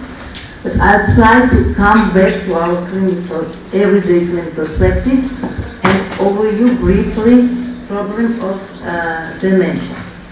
Now, to start, we know all of us knew, but to start over again, what's dementia is. Syndrome is a disorder and it's always acquired. It's characterized by progressive cognitive impairment, which includes memory, language, thinking, problem solving, and a lot of other things. It's condition of later life, and around 5% of cases, unfortunately, onset before the age of 60. And prevalence of these devastating problems doubles every 5 years, increase in age. It's very often interfere with our daily functioning and has very many different causes. Another problem is that awareness of society of this disorder is still very weak. It is not part of normal aging, and we can't say here that nothing can be done with this problem. It is not stigma or shame, and it is not an inevitable part of aging. It can be caused, and mostly caused by different specific diseases. There is a very big treatment gap in this disease because only half to 2/3 of patients are diagnosed in high-income countries, and even lower percent, more than 19, are not diagnosed in low and middle-income countries. If population of demented patients, you see it's data of World Alzheimer's Society, was only, you see, 35 million in 2010, in 2050 it will be 150 million persons. And the other more unpromising data tells us that this population will enlarge in all regions of the world and reach more than 135 million. So the problem is great. You see, another problem is that this burden of dementia, if we divide it between developed and developing countries, it tells that if in 1950s just over half of the world for all the population lived in less developed regions, in 2050 this proportion will be about 80%. So I would repeat that the problem is huge. Now, another very interesting, you see, epidemiological and financial, you see, note. If dementia care was a country, it would be the world's 18th largest economy. So disorders of the brain, of aging brain, you see, are leading contributors of disability and dependence. So, and in this respect, dementia also has its first line. If we come closer to types of dementia, it can be divided into huge parts. It is one part is so-called neurodegenerative dementias, Alzheimer's, mixed in everybody. They keep about 80% of these diseases. Another second part of dementias, it's the so-called vascular dementias, and others share very small ratio in this distribution. Everything begins with this lady we have seen today, her photo, and I should mention Dr. Alwas Alzheimer, who observed this patient for 5 years, and you see she had progressive cognitive impairment, hallucinations, and several impaired social functioning.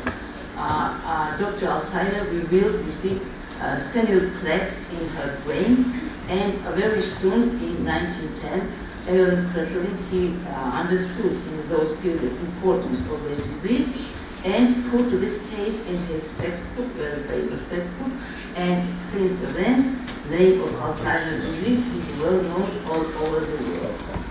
Now, if we come a bit closer to this disease, I should mention very closely most important symptoms of this form.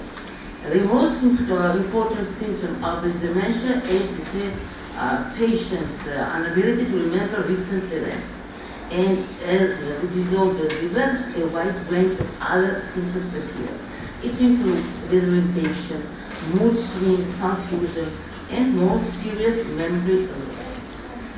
Another form of very rare, but also mentioned, very important dementia, it has 4 features. 2 should be probable and 1 possible. Here is fluctuating cognition, recurrent, well-formed, detailed visual hallucinations, spontaneous Parkinson's disease, and suggestive features which can be either relative disorder or severe neuroleptic sensitivity. Lewy body dementia, it shares severe vulnerability deficit, and it should be emphasized that anti-Parkinsonian drugs may worsen its psychosis, and on the other hand, antipsychotic agents may worsen Parkinsonian representations of this symptom. Very often, cholesterol indicators often work. Let's say type of these neurodegenerative dementias is so-called frontotemporal dementia, and it here 3 clusters of features. One is behavioral symptoms, second is language symptoms, and self-neglect. Very often, more than 50% of cases of this form of dementia is familiar, and deficit here is recognized, vice versa, cognitive deficit observed in Alzheimer's disease. And memory loss is a prominent feature of this disease until late stage of disease. And last, the second most important reason of dementia, so-called vascular dementia, which is, you see, a heterogeneous group of disorders, and each of them has its own pathophysiological roots. And the dementia syndrome is likely a consequence of lesions of the brain, vascular and then origin, but they should be either ischemic or hemorrhagic. And clinical presentation of dementia syndrome depends upon localization of stroke. Close history and connection between dementic process and stroke is not always well recognized, and it very often can overlap with Alzheimer's disease, so-called mixed dementia. Now, I would like to briefly mention main causes of arterial disorders. This is large arterial syndromes, small vessel syndromes, so-called strategic infant dementia, which very often, not very often, but sometimes develop after one stroke, which you see it's localized in strategic vision, and so-called hemorrhagic dementias, which include a subarachnoid hemorrhage as cause of dementia, subdural hemorrhage, and recurrent lobar hemorrhage. It should be mentioned also so-called cerebral amyloid syndromes with hemorrhage and ischemia. So it should be emphasized once more that mixed forms of dementia are very often, and up to today it's received some part of the dermatologists share that almost 80% of dementias are mixed. If we, watch through the progression of distinct stages of dementias, and I want to speak about Alzheimer's because it's the most important cause of degenerative dementia. Middle stages, as I have mentioned, are characterized with memory loss, language problems, and mood changes. In moderate stages, we have already behavioral and personality changes, unable to recall new information, wandering, agitation, aberration, confusion, appearance of neuropsychiatric symptoms. And in severe stages, they include gait, incontinence, bedridden, and the placement of specialized places is necessary in such cases, where it is in those countries where it's possible. In our country, unfortunately, it is always possible. Now, if we go back to anatomic hallmark of Alzheimer's pathology, you see amyloid plaques and neurofibrillary tangles are that pathological hallmark that you see cause development of these very sophisticated neurotransmitter deficits. Amyloid plaques contain large amount of so-called alpha amyloid, alpha 42, and it is itself an initial cause of pathophysiology that leads to dementia. And amyloid plaques probably contribute to the later stages of pathology. Another pathological hallmark is so-called tau tangles, which which appear after phosphorylation of proteins, and they cause aggregation and precipitation of cytoskeletons. It should be mentioned that expression of apolipoprotein precursor protein is expressed in most tissues, especially neurons, and it reaches neuron terminals and dendrites. It was also found in glial cells, and overproduction of these alpha 40 and 42 results from altered nature of photolytic cleavage of these sites termed by alpha, beta, and gamma secretomes.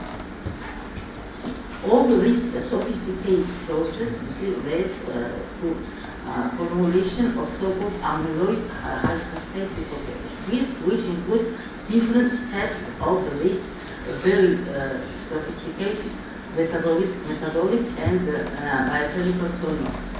First, you see mutation in apolipoproteins caused by different genes can cause increased accumulation and production of alpha. Alpha oligomerization and diffuse plaque formation is second. Then these plaques have a definite effect on synapses. It is accompanied by microglial and astrocytic activation. And we have progressive synaptic and neurotic injury, altered ionic homeostasis, oxidative stress, altered kinase and phosphatase activities, appearance of tau tangles, neural dysfunction, cell death, transmitter deficit, and last and least, disease which we call Alzheimer's disease. It should be emphasized that all those genetic risk factors that predispose to AD increase accumulation of these alpha peptides. And it should mention that this hypothesis of so-called amyloid cascade is now under the evaluation because it suggested that soluble oligomers constitute the so-called neurotoxic species that itself cause development of AD. To conclude everything, it should be mentioned that this process generally reduced brain volume, especially in entorhinal cortex and hippocampus. I have mentioned, and I will repeat, that the main neurotransmitter deficit that causes memory deficit in this disease is cholinergic pathway from the basal forehead. Now I would like to keep your attention on neuroimaging data of Alzheimer's disease and general dementias. These structural imaging, especially MRI, represent the most widely used imaging technique for the diagnosis of generally degenerative dementia.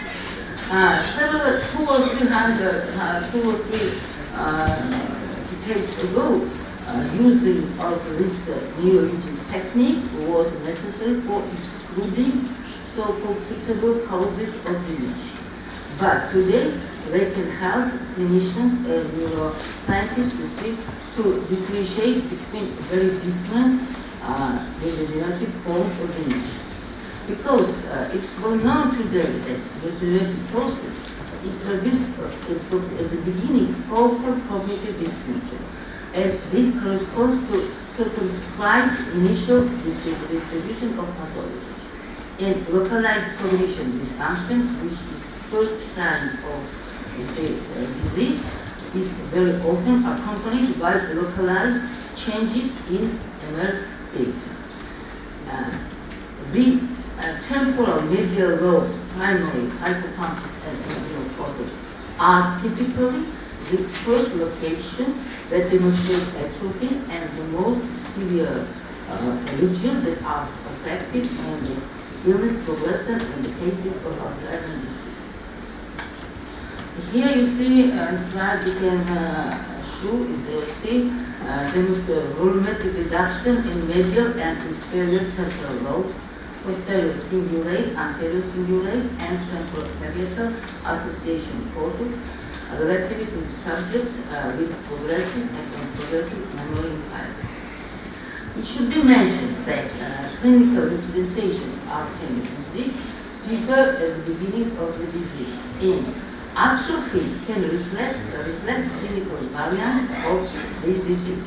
Here on a slide, typical amnestic AD represents medial temporal atrophy. B part of the slide shows posterior cortical atrophy due to Alzheimer's disease, and here we see very similar parieto-occipital atrophy. And the C part, we see lobopenic primary progressive aphasia due to Alzheimer's disease, and it's characterized by temporal parietal atrophy. Second step in neuroimaging concerning dementias is PET scan, and PET scan, which the glucose and brain perfusion, are currently widespread clinical use for diagnosis and discrimination of different types of degenerative dementias. And it should be mentioned that Alzheimer's disease usually produces a very characteristic pattern of hypometabolism or hypoperfusion in the lateral temporal parietal posterior cingulate. And you see the next step that you see cause almost revolution in the study of Alzheimer's disease is so-called amyloid PET imaging studies, which you see can give us a possibility to detect beta sheet rich visual deposits of A-beta as typically see compounds of negative plaques, and to differentiate due to this data between different types of dementia. So I would like to conclude that clinical syndromes of neurodegenerative dementias are very often overlap. They share very many common features, but beginning of this syndrome is quite different. It is decided to analyze patients' history. And you see the key clinical features, they are different. And the beginning of the disease, beginning of the investigation also different. But and you see last the severe stages of disease, everything overlap, and it's difficult to distinguish clinically which type of dementia which we have. So if we name and try to differentiate different stages of degenerative dementia, it should be mentioned as the most earliest possible diagnosis. We can't do it yet. It can be done when we develop reliable predictive biomarkers of disease. earliest possible diagnosis, which really is able to perform in life, is diagnosis with using very sophisticated imaging technique and powerful clinical investigation. Time diagnosis, which is used generally mostly, is response to patients and carers' concern, and it is their concern and not our proactive screening of disease. And late stage diagnosis, which is that we need mostly, unfortunately, and where we almost can do now. Now I would like to mention about biomarkers in Alzheimer's disease and generally in dementia, and especially in Alzheimer's disease. During the past 25 years, 3 core CSF biomarkers of Alzheimer's disease have been identified. First is alpha-42, which is found in low concentrations in patients with Alzheimer's disease, which is cortical amyloid deposition. Total tau is found in high concentration due to cortical neuronal growth. And phosphorylated tau, so-called tau, at high concentrations and reflects the cortical corneal formation. And high diagnostic accuracy of biomarkers has been shown in Alzheimer's disease, at sensitivity and specificity of these biomarkers is almost 90%. And they can be viewed in patients also with mild, impairment. So, and this slide I will represent, biomarkers which are in CSF, and these are biomarkers that are specific for Alzheimer's disease, and the comparison with control ratio reveal their statistically significant importance for diagnostic of disease, the early stages of disease. Now I want to come back a little bit more thoroughly to mixed dementia when coexist vascular dementia and degenerative mostly Alzheimer's disease.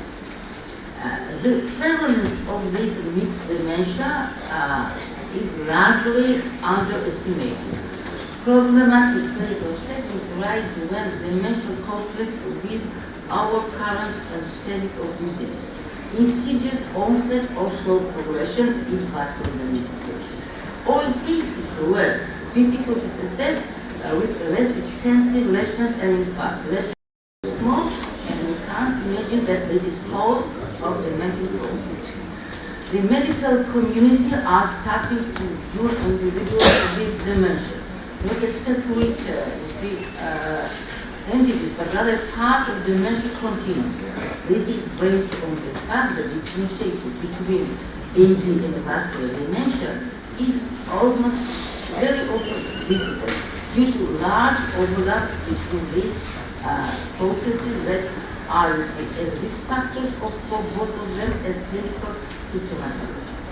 And cognitive impairment is the key element in both types, and regardless of the underlying disease, sometimes pharmacological intervention aims to enhance neurotransmitter to enhance cognition.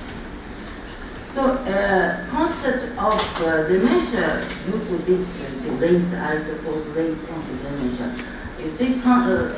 have revolutionized the last 10-15 years. Because if early onset dementia, you can differentiate this as AD in the age population, coexistence of vascular factors, lesions, diabetes in clinical practice in everyday you can't see separately only one pathology.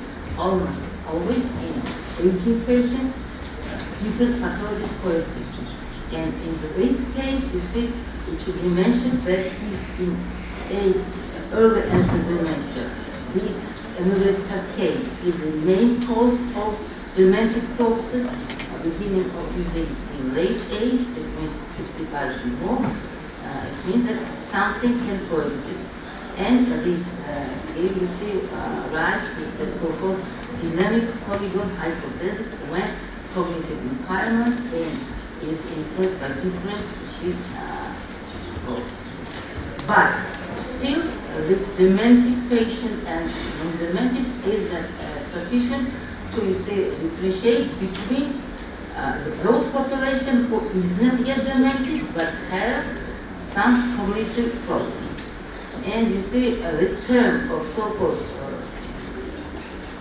mild cognitive impairment, it appears as a neurology, was used about 40 years ago, clinical entity, mild cognitive impairment, appeared about 20 years ago, and now it is a clinical term that characterizes patients which with cognitive functioning that is less than normal functioning, but is not yet dementia.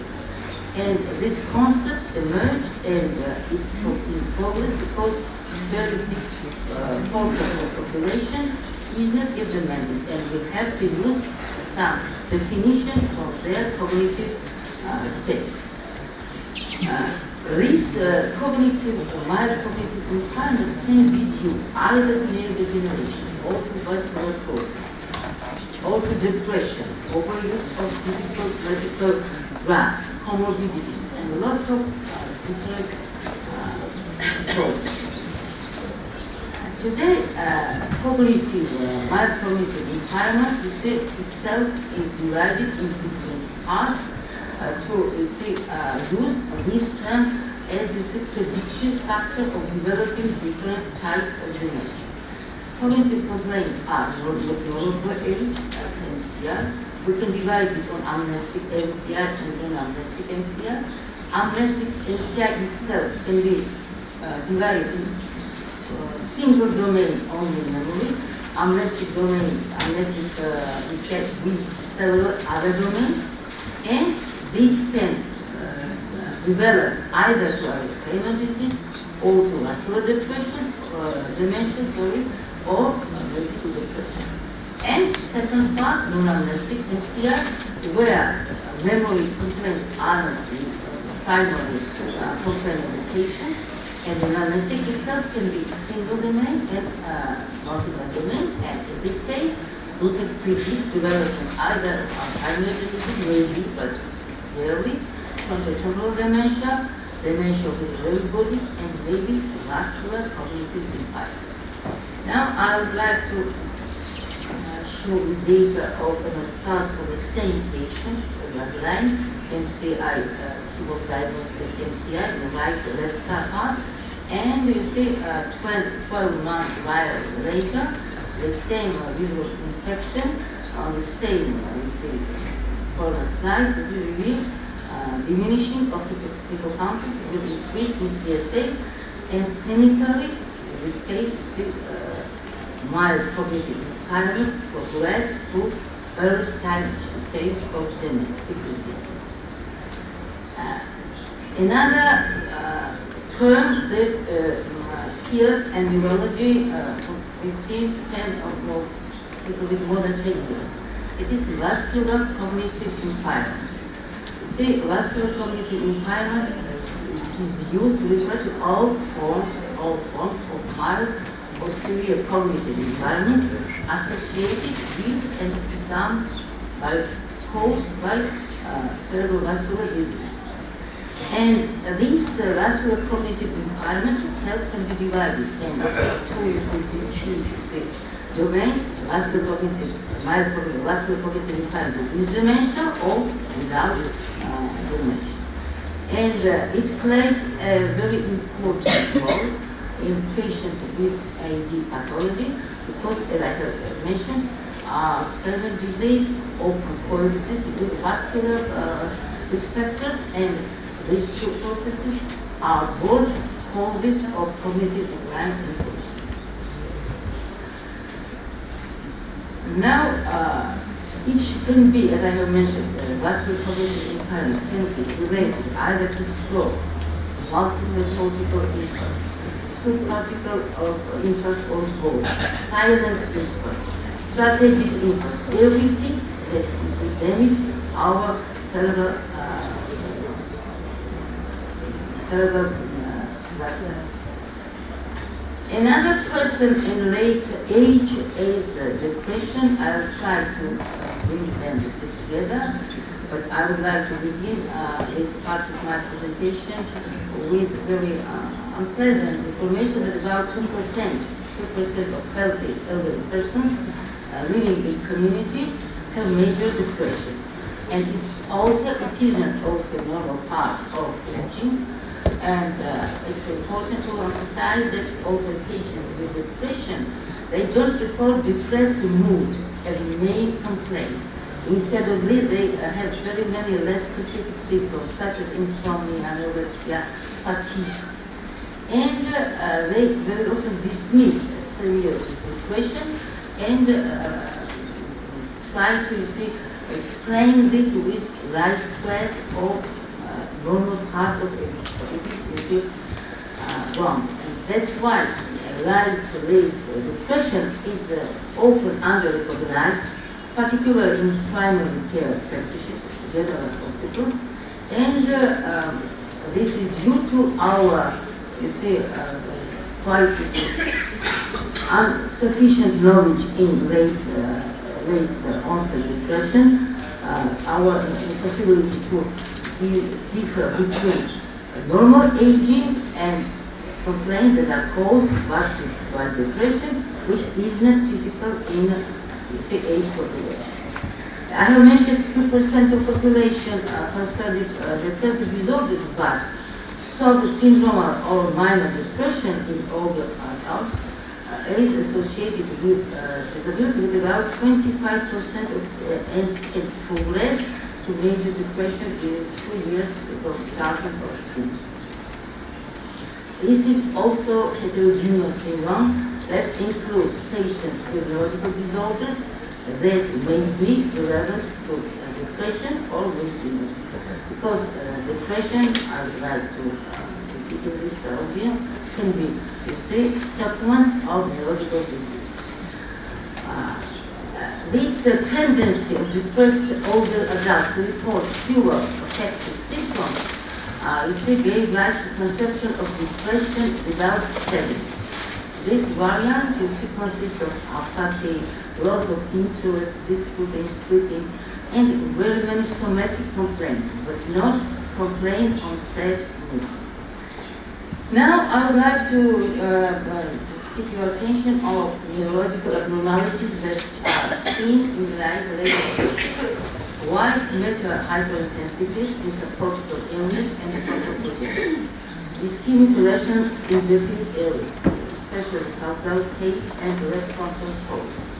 Reduce the volume of the basal ganglia, hypermetabolism of rostral anterior cingulate, and the coexistence of these symptoms itself, give rise to such clinical syndrome as depression, executive dysfunction syndrome, with psychomotor retardation and depressive symptomatology. Now, if we come back to stroke and depression, it should be mentioned that post-stroke depression can be attributed to lesions in definite sites and to disrupt of this very important monoamine pathway of the neural circuits. And this disruption of this frontostriatal pathway has been proposed to be mechanized by vascular depression. And studies suggested that vascular old age depression mostly is genetic vascular depression. And if we go back to dementia, depression is common in dementia with a prevalence rate from 30 to 50%. And few studies report even more huge number of depressed dementia patients, about 90%. And in this case, the generation of the neurogenic and glutaminergic nuclei observed in some patients with aging has been associated with depression. I actually emphasize that in study of cumulative 5-year period prevalence, 97 of Alzheimer's disease participants experienced at least one psychiatric symptom, and in 77% this is depression and in 71% depression. and the diagnosis of depression and dementia is not straightforward.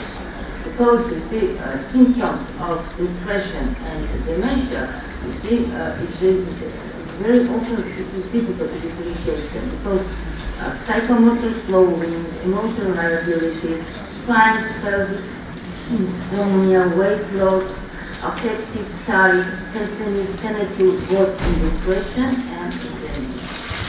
And you see, the second and less important is you see differentiation between apathy, which is depression, and depression.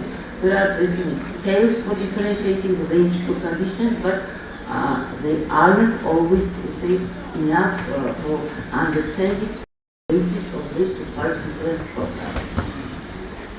Emotional reaction to cognitive deficit AD, disease, you see, can be psychological reaction to the knowledge that we have this disease. Of course, it can be happen at the early stages of your disease. Late stages, it's difficult to see what usually the person has psychological reaction. I think in late stages, depression is biological. And it's sense. And on the other hand, recurrence of early and middle-life major or minor depressive disorders, which was conducted by Joint meta-analysis, concluded that demented patients who have the history of depression, they have a higher rate than those who have received, who don't have received dementia, depression, and midlife. So if the patient has depression in his life, he has more chances to develop dementia in his late life. But besides these emotional and psychological connections, dysfunction, these two conditions have very interesting neurobiological links. Because dysfunction of hypothalamic pituitary adrenal complexes, chronic inflammation, which can be as in dementia, and deficit of neurotropic signaling, exert a central role both in pathophysiology of depression and Alzheimer's disease by increasing levels of glucocorticoids and so-called pro-inflammatory cytokines, and also reducing brain-derived so-called neurotropic factor. They have protective efficacy. This alteration might lead to increased vulnerability to beta toxicity and hippocampal atrophy. Thus, you see the onset of cognitive deficit and progression with depression. So, besides emotional psychological connections, these two very important conditions of late life have very close biological connections. On this you see a schematic, you see a slide with these very sophisticated relations are explained, and what can be done. See, my report is rather pessimistic because we can't do anything.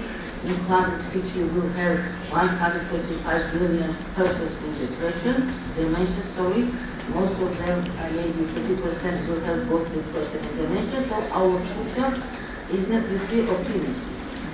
So risk factors for depression and dementia, it depends not only on type of dementia generally, is older age, genetic factors, susceptibility genes, vascular and metabolic factors. I don't want to mention all of it, but we have some protective factors. And between these protective factors, also there are some genes which have some protective action in our brain. So-called psychosocial factors, we can't do anything with our genes, but we can do something which in our environment. Psychosocial state, it includes high education, socio-economic status, high work complexity, rich social network and social engagement, mentally stimulated everyday activity, lifestyle factors, diet and nutritional factors, and you see drugs. we should use anti-hypertensive drugs, which we need them, statins, and even sometimes non-steroid anti-inflammatory drugs. Now, what about perspective? You see, perspective, there's several trials which will be finished in 2021, 2019, so in 5 or 6 years. These studies you see are dedicated to monoclonal antibodies, monoclonal anti-amyloid, monoclonal antibodies.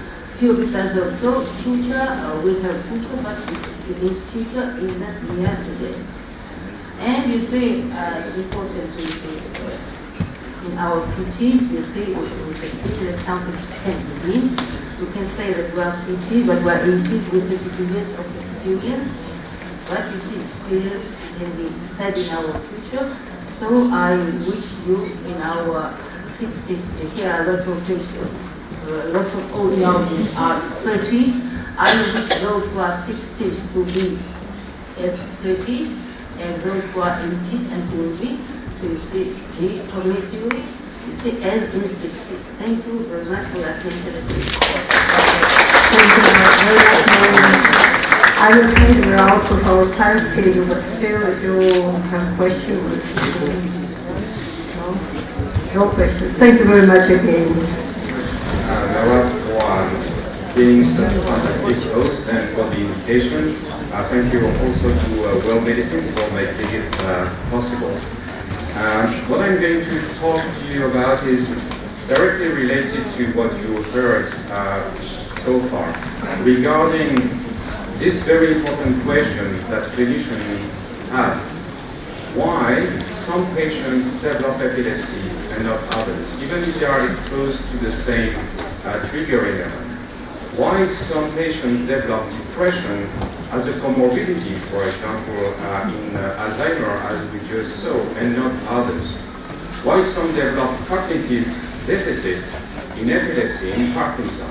When you take any neurological disorder, a common feature of these disorders is that you have comorbidities like cognitive deficits and depression among many.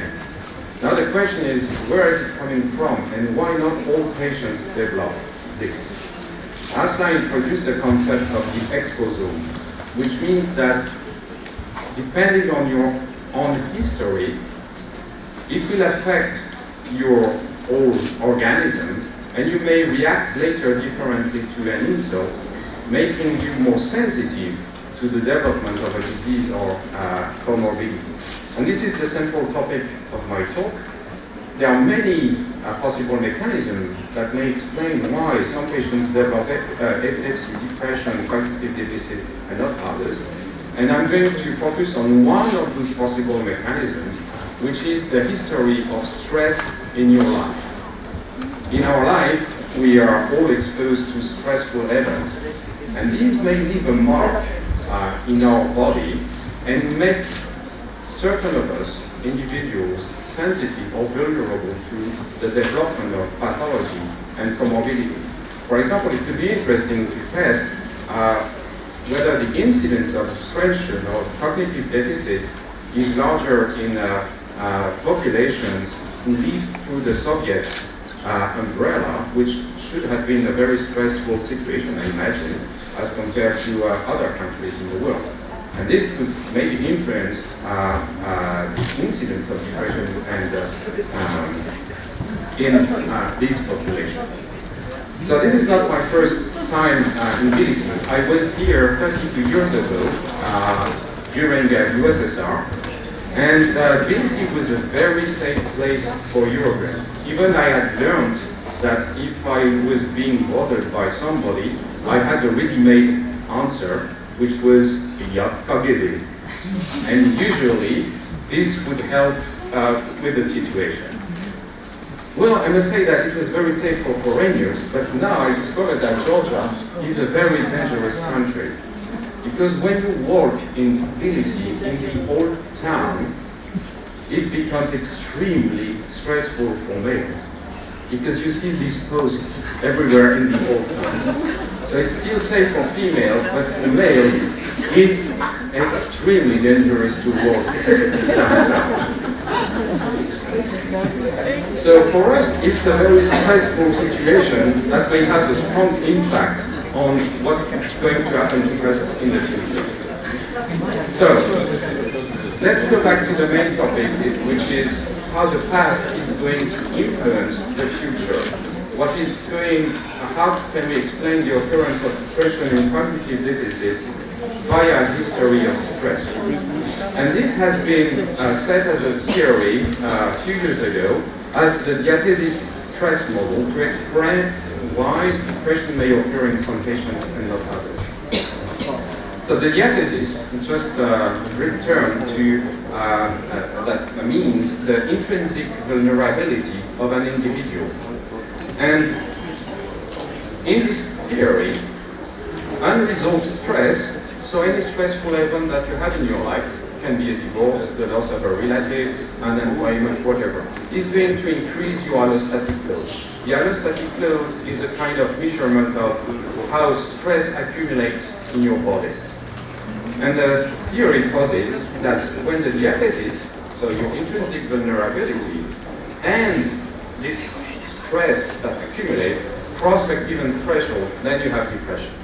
Okay? So basically it tells you that the more you accumulate stress without removing it, the closer you get to the threshold to have depression, and diathesis is your own vulnerability. We have all different vulnerabilities, and so some individuals will cross the thresholds, but not others. So this is the general concept. Then the clinicians in my group asked me this tricky question. They asked me, why, can you explain to me, you basic scientist, why some individuals, some patients develop epilepsy after a given insult and what, not others? The tricky one. Even more tricky for the clinician standpoint is not all of my patients develop comorbidities. So why is it that only few patients develop depression and cognitive deficits? And the clinicians told me, I have many epileptic patients telling me that they had a very stressful situation in their life before they developed epilepsy and comorbidities. So the question came, can the past or past stressful events, in that case, explain the present? So I extended the diathesis stress model to what I call the diathesis epilepsy model, but even this concept extends to any neurological disorder. So you could call that the diathesis disease model. Basically, what it says that you have many factors that impact on your diathesis, your vulnerability, could be genetics, the environment, epigenetics. You have this threshold, and when you cross the threshold, then you have seizures and/or comorbidities, including depression. But the model of the diathesis stress had never been tested experimentally. So the first thing that we wanted to do was to test this model. So now the concept is very simple. We know that depression is a multifactorial disease. You have genetic factors, environmental factors that can influence. And if you put stress into this environment, into this diathesis, if you look at what's happening to patients, for example, most of the time you don't have a direct consequence after the loss of a relative or unemployment. Some patients will develop depression directly. But what we think is that in many individuals, you will have no apparent consequence after these stressful situations. But if then you have a minor event or something that happens in life, it will make you cross the threshold and you will express depression. Which means that these stressful events were not innocuous, they don't make any phenotype, but they leave a trace in your organism, and that makes you vulnerable if another hit is coming. So first, what we did, you did 2 hits, was to test this in an animal model. So the animal model is the following. We put in a cage that contains an alpha male, and in this case, the alpha male has seen the female. So this is like its territory. And here you put a poor white rat intruder, and of course when you remove the cage, the protecting cage here, the alpha male is going to attack this white male. Okay? You do that during several days, and sometimes you put the animal just into this enclosure, preventing the male to attack it, and it's extremely stressful for the animal. So it's like a very stressful situation the animal is exposed to. Then we look at what is happening. So this is a protocol that is classical, and there are many results that have been published with this kind of model. This is called chronic social defeat. So when you look at markers of depression, you find many things. You have hyperactivity in the HB axis with an increase of the weight of the adrenal gland. You have anhedonia. So it was mentioned by Michele, which is the decreased consumption of sweet water. Helplessness in the forced swim test.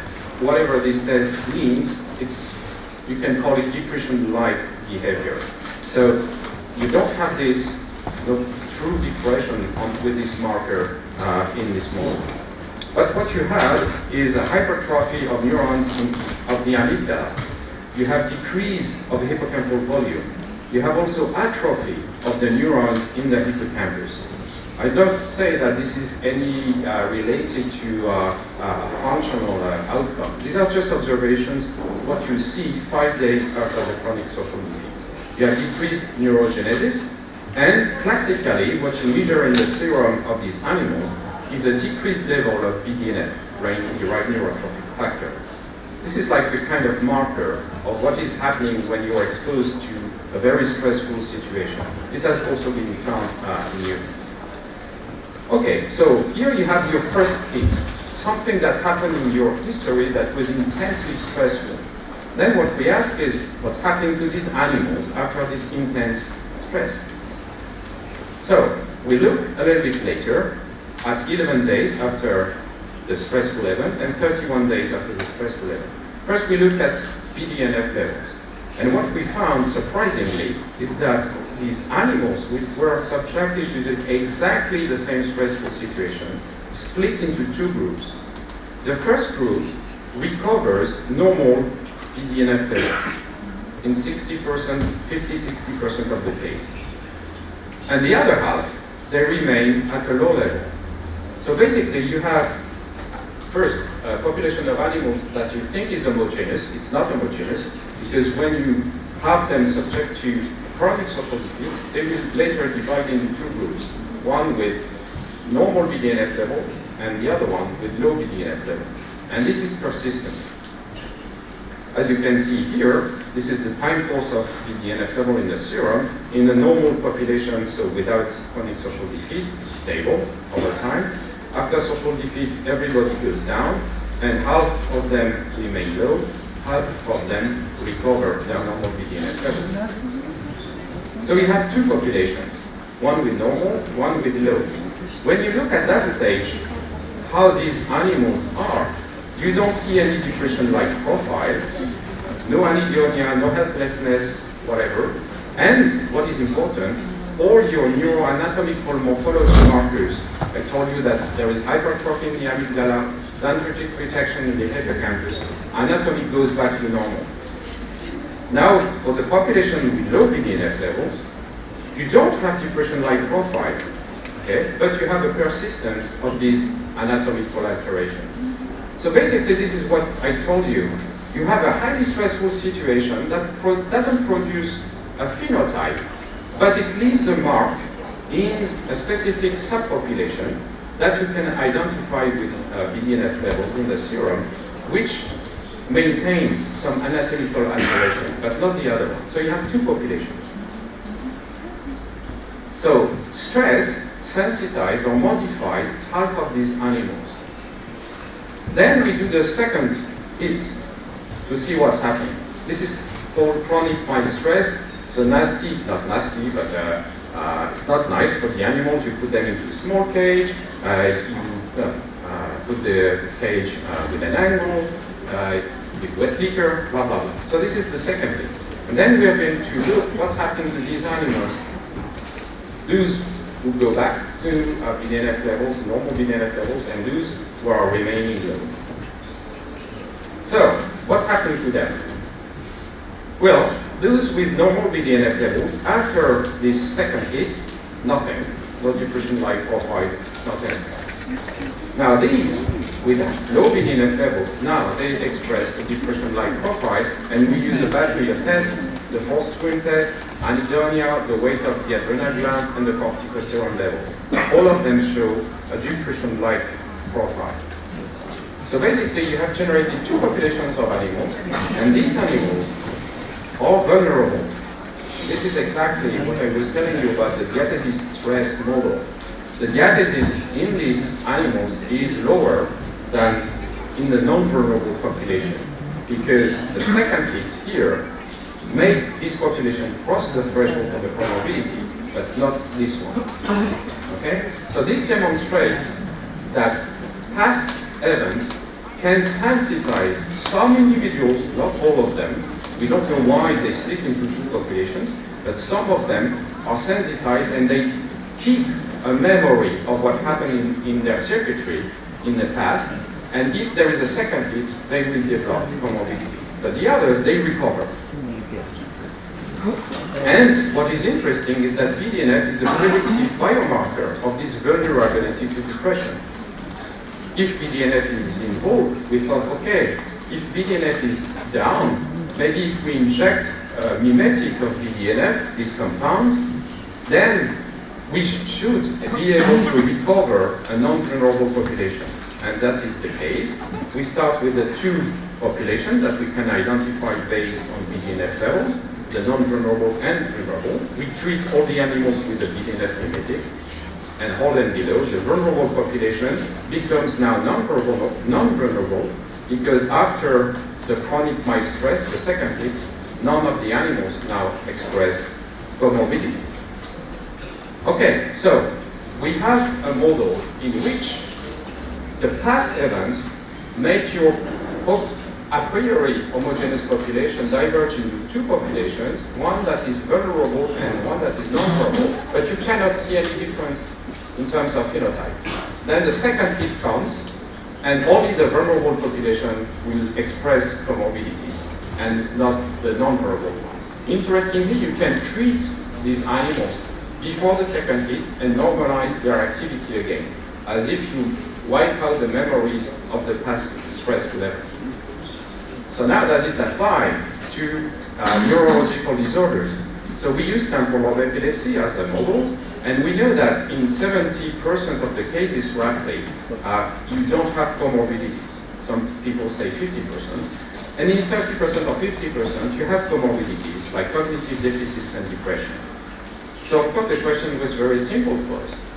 Can past stressful events drive the occurrence of comorbidities in epilepsy?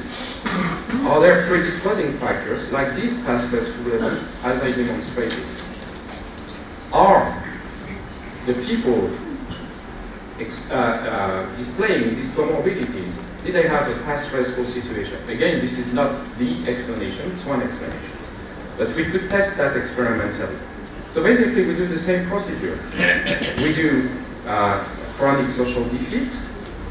We are going to test cognition, we are going to test depression-like profile, and we are going to look at BDNF levels, and we are going to treat the animals with the BDNF mimetic. So, what's happening? We do the same experiments, and again we see this dissociation into two groups, one that is with low BDNF levels and one that is with normal BDNF levels after the chronic social defeat. The first thing that we did was to measure the threshold to induce status epilepticus in these animals. For this, we use repeated injections of small dose of hyaluronic acid. This is the control group, this is the non-vulnerable group, and this is the vulnerable group. And this is the number of injections that you need to induce status epilepticus. Whatever it means, it's a seizure threshold that may be unrelated to human, but it's a measurement of threshold for epilepsy. And yet you can see that the vulnerable population needs a very small amount of injections as compared to the non-vulnerable population, the control population. Interestingly, if after the chronic social defeat you inject the BDNF mimetic, you normalize this sensitivity. So this shows that even the threshold to induce status epilepticus in the non-vulnerable population is lower in the vulnerable population is lower than in the non-vulnerable population. Now, what about the time to have a seizure? Same thing. In the vulnerable population, it takes less time to get to status epilepticus than in all the other groups. And again, the injection of the BDNF mimetic normalizes this. Okay, so time to the first spontaneous seizure, we don't see any difference between the groups. But what is really interesting is this figure. Here we look at the progression of epilepsy. And you can see here the control group that shows how many seizures accumulate during the days of 24/7 recordings. You can see that the non-vulnerable population, so this group here was not subject to chronic social defeat, it's the control, but received the injection of panic acid. They develop epilepsy at a slow pace. The non-vulnerable population also progresses at a same slow pace, but the vulnerable population shows considerably increased epileptogenesis, this acceleration of the development of epilepsy. And epilepsy becomes worse in this vulnerable group as compared to the non-vulnerable group. Interestingly, we don't know why, but if you inject the BDNF mimetic, it doesn't slow down or the progression of epilepsy. But here it shows that epilepsy is much worse in the vulnerable population as compared to the non-vulnerable population. What about depression? Well, if we use all these 4 tests that we use, here I'm presenting the 4-swing test. Here in this color you have the vulnerable population, and you can see that it's only the vulnerable population that expresses depression and not the non-vulnerable population. So they're all epileptic, but here only the vulnerable population will have a depression-like profile. And again, if you treat the animals before the second hit, you normalize this, and none of these animals will develop depression. You can test corticosteroid levels, adrenal gland weight, and anhedonia. Same thing, only the vulnerable population have this depression-like profile, and it's all normalized with the BDNF mimetic. What about cognitive testing? So Michele mentioned it. We use a maze in which we put different objects, and the animal is remembering where the objects are located. Then we move one object, and the rat, if it remembers where the object was located, will explore again this object. This is spatial memory. And then you have non-spatial memory. You replace the object with another object, and the rat will detect that it's a new object in it and will explore it again. Okay, so to cut a very long story short, we get exactly the same kind of profile for spatial memory and non-spatial memory. Basically, the vulnerable population shows memory deficits, spatial memory deficits, and it's normalized with the BDNF mimetic. The non-vulnerable population doesn't display any cognitive deficits. And what also is interesting is for non-spatial memory, you have a specific deficit of non-spatial memory in the vulnerable population, which is normalized again with the BDNF mimetic. So basically, this tells you that past stressful events can sensitize some individuals. And then if you have a second hit, which is here, something that will trigger epilepsy, then the vulnerable population, epilepsy will reveal a depression-like profile and cognitive deficits in the vulnerable population, but not in the non-vulnerable population. And this may explain, I'm not saying that the past history of stress explains why you get comorbidities in some individuals and not others, but this is certainly a contributing factor. We are not equal to, when faced to stressful events. Some of us may become vulnerable. And past history of stress, unresolved stress, could be a mechanism to explain why some patients have comorbidities and not others. What is interesting in this study is that you can identify with BDNF, serum BDNF, the vulnerable population, and potentially treat them, but you need to treat them before the second hit. So what is the diathesis epilepsy concept, or the diathesis disease concept? Let's say that you have here your diathesis, which is your vulnerability. You have a first hit, let's say unemployment. Usually you react badly. Your your vulnerability increases because you are exposed to intense stress. But some individuals, they go back to their original level of diathesis. Other individuals remain high. There is something that is left in the circuitry, a memory, a trace. You can identify these individuals based on BDNF levels. And we are conducting a survey using soldiers, French soldiers sent to Afghanistan. And we can also predict which ones developed later depression based on BDNF level they had before they were sent to Afghanistan. So it seems that this biomarker can be used directly also in unity. Then if you have a second hit, they all develop, in our case, epilepsy, but no comorbidity if you return to a normal diathesis level. And you have comorbidities if you hit a population in which the diathesis has been modified. What is interesting is that we show that we can treat these individuals, we can identify them, and we can treat them, but we need to do that before the second hit. And if we do that, we normalize their diathesis, we take it back to something close to control levels. It doesn't prevent the development of epilepsy, but epilepsy is less severe. Sorry, no, epilepsy is the same, but there are no comorbidities, and that's clinically, I think, very important. So now there are open questions, of course. It's nice to identify them between the two hits, but clinically speaking, you have your patients only at that stage in time, not before. So it would be interesting to be able to treat the patients after the second hit, not before. Can we do that? Well, yes. This time we don't use the BDNF mimetic.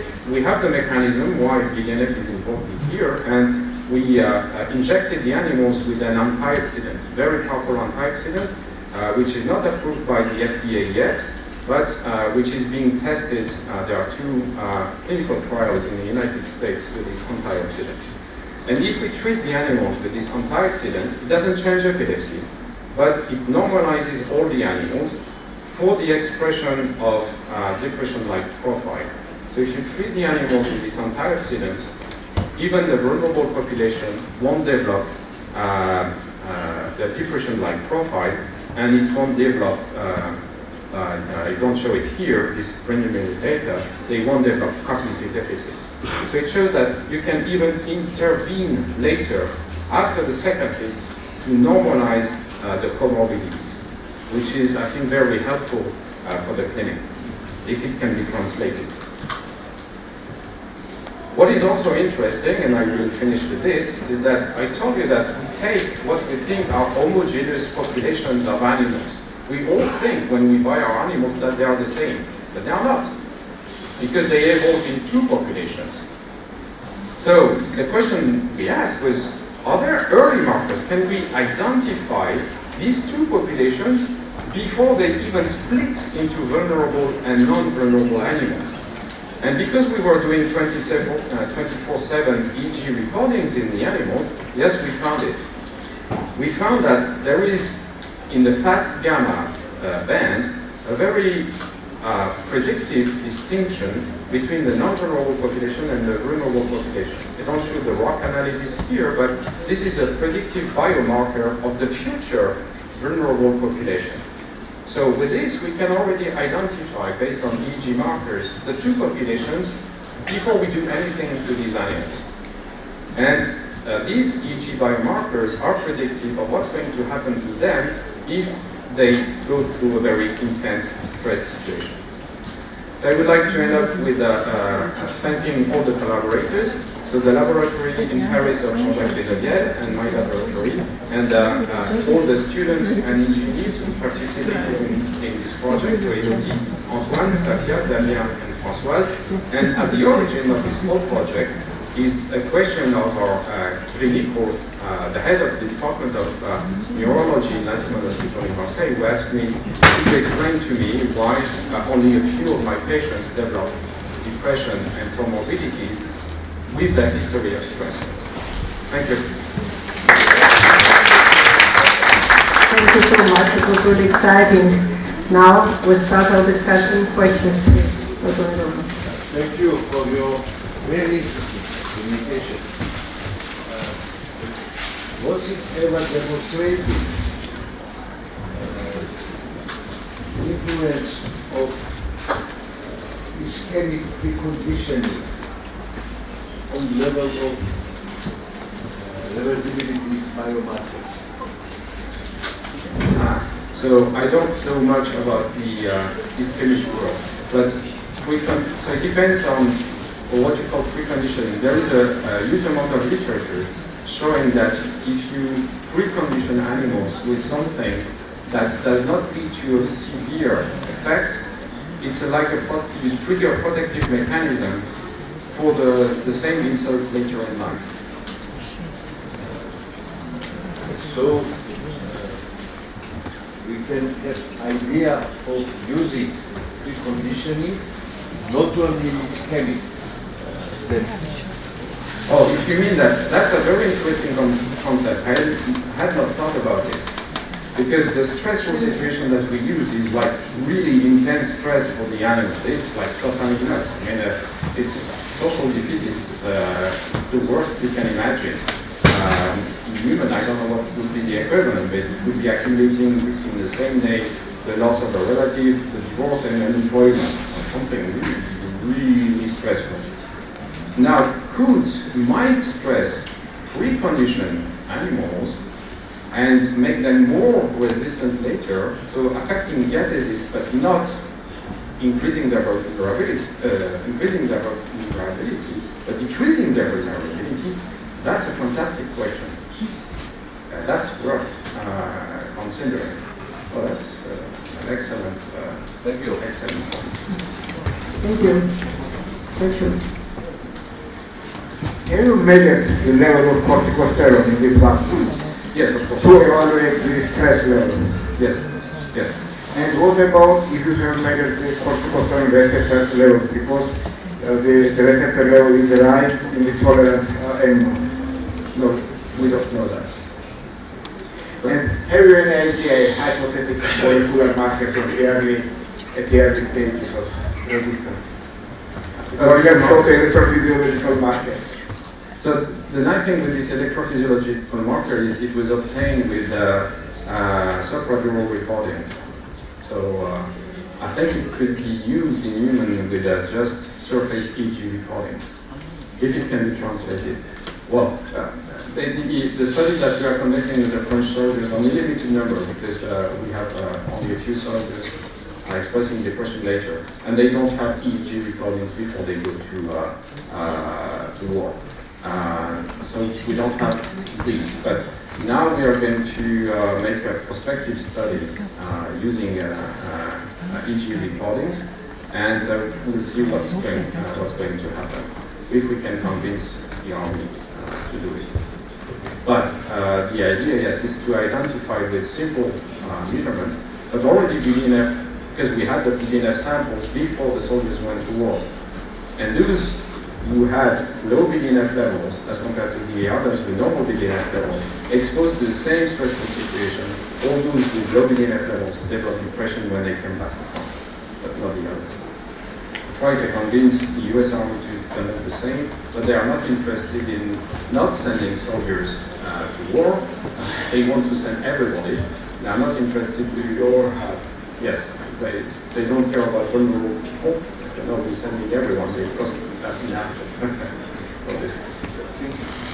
Thank you. Some more questions? Yeah. Can I ask you, I was thinking of BDNF.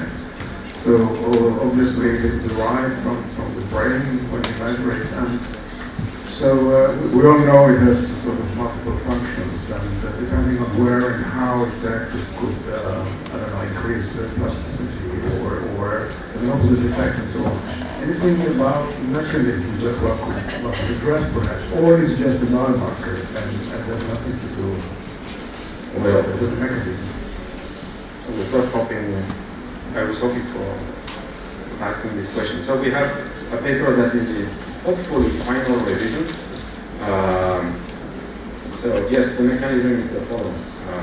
So what BDNF does, for the aficionado, it's a non-canonical mechanism. It doesn't occur via TRIB receptor or P75 receptor. What we found is that BDNF can cross, because of its molecular structure, can cross the membrane, the lipid membrane, by itself, because of its molecular structure. And BDNF has a cytosolic action to enable increased translocation of a transcription factor called NRF2 to the nucleus. And NRF2 plays a key role in controlling oxidative stress in cells. It is involved in the control of sulforedoxin, and sulforedoxin is involved in the control of peroxyredoxin. Peroxyredoxin is a key enzyme transforming H2O2 in water. Okay? What we found in the vulnerable population is an accumulation of the inactive form of the peroxyredoxin because sulforedoxin is down, because NRF2 is down, and NRF2 is down because BDNF is down. And with this oxidative stress, that explains all neurochemical alteration that produces the depression-like profile. In the non-verbal population, BDNF goes back to normal. You have activation of the defense mechanism of NRF2. You produce a lot of sulforedoxin, and you detoxify the tissue because you remove hydrogen peroxide. And we have a mutant, an NRF2 mutant, and the NRF2 mutant is endogenously vulnerable to depression. You don't need a major hit, just a small hit, and it will have a depression-like profile. And the reverse is true. We took this vulnerable and non-vulnerable population. There is a drug that specifically activates the translocation of NRF2 to the nucleus, and we normalize the vulnerable population to the non-vulnerable population. So it's both necessary and sufficient to explain vulnerability in this model. I'm not saying that in all models, but BDNF has a cytosolic action, something that was not thought before. Thank you. Professor Simonato. It was pretty much the same question that Mera asked, but his explanation is still it's not clear to me what kind of cells do you think are responsible for the levels of BDNF in plasma, and why this mechanism changes BDNF levels in plasma? Yeah, so that's what we would like to understand. There are many questions. For example, why, when you take animals, you make them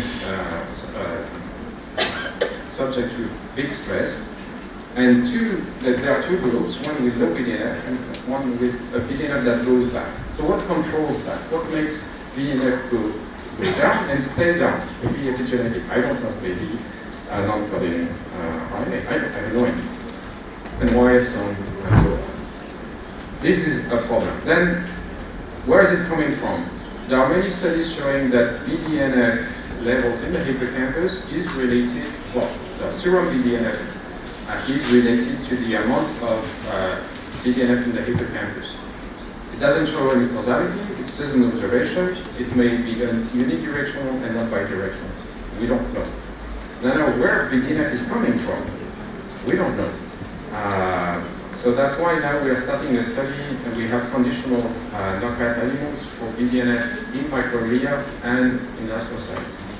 And we are going to test, or it's being tested now, whether these different types of animals already present like the NRF2 knockout, an endogenous vulnerability to depression. Now, if, for example, the animals with no BDNF in the microglia are already vulnerable to depression, but not the others, we have at least a possible target to understand where BDNF is coming from and what makes all this mechanism possible. But we are far from understanding it. It's a huge field. Along that line of thinking, I think that there are also animals with a prospective knockdown of BDNF in neuroscience. That would be interesting. Yes, but right now we have access to the microglia, and well, because why we think microglia may be important because of this, of the control of the effect and the control of a reactive oxygen species and an inflammatory response, because they have an inflammatory response as well. So that's our first target rather than a normal one, because it seems like logical to think that way. But maybe that's not the answer. These are very difficult, very long experiments. It will take a couple of years before we get an answer. Thank you. No more questions. Okay, and before we close our session, let me thank again all speakers. And I think our session demonstrated that growing concept on comorbidities in neurology totally changes our way of thinking, our vision, and let us see big forests in different things. Thank you very much.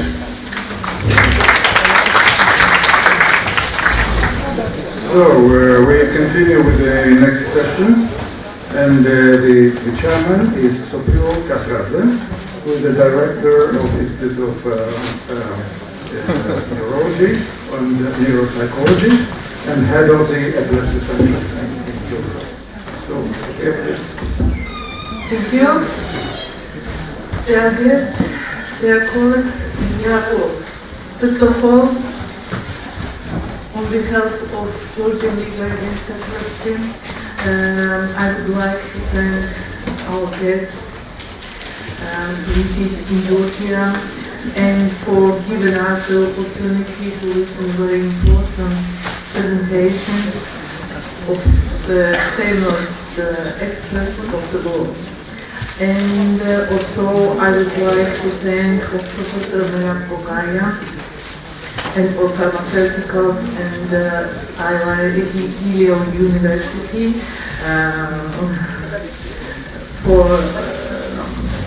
for their merit of organizing so impressive meeting for us. Now let me invite our guest, Professor Dimitri Coleman, Professor of Neurology Faculty of Brain Sciences at the University College in London, and establisher of the Lab on Clinical and Experimental Epilepsy at the Institute of Neurology in London, United Kingdom.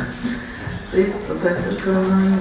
Thank you very much, and I'm really delighted to be here and very grateful to the organisers, World Medicine and Merav in particular, and Sudan for making this possible.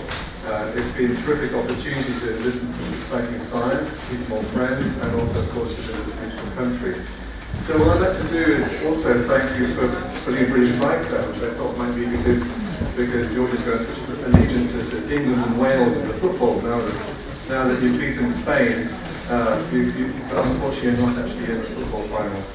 So I'd like to talk about a very important comorbidity of epilepsy, which is cognitive dysfunction, or especially memory difficulties. And I'll say a few words about the clinical aspects, and then I'll talk about what the current state of treatment is, and also then talk about more speculative approaches that might be possible in the future, especially concentrating on gene therapy. So here's my disclosure slide. And so I don't really need to remind you that epilepsy is very common. About a third of people don't respond to multiple medications. These people with refractory or pharmacoresistant epilepsy is very often focal onset as opposed to primary generalized epilepsy. And the most important aspect of this is the drugs that we use do not differentiate between neurons involved in seizure generation and neurons supporting normal brain function. And that's really why we have such a narrow therapeutic index for antiepileptic drugs. And so people with pharmacoresistant epilepsy continue to experience seizures. They have lots of side effects of medication, comorbidities, we've talked about and we'll concentrate on.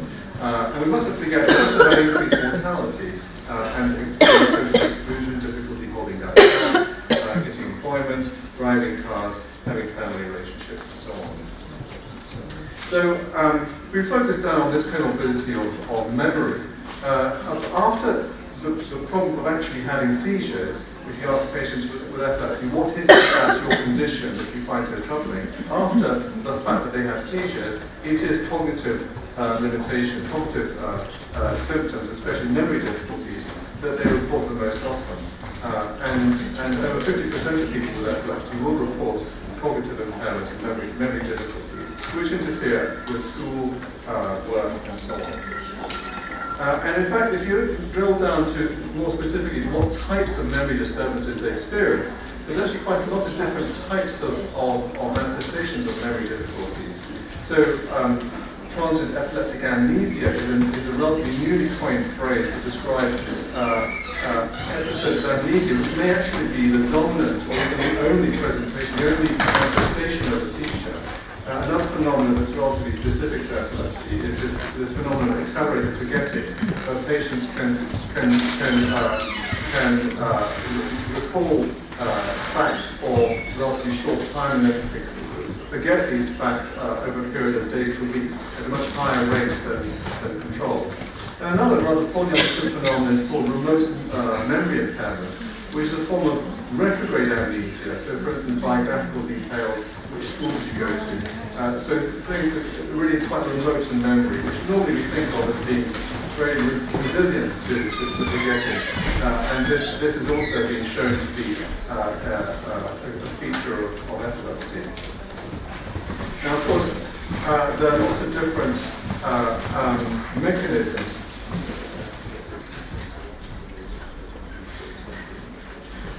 Okay, should I go back or should I just no?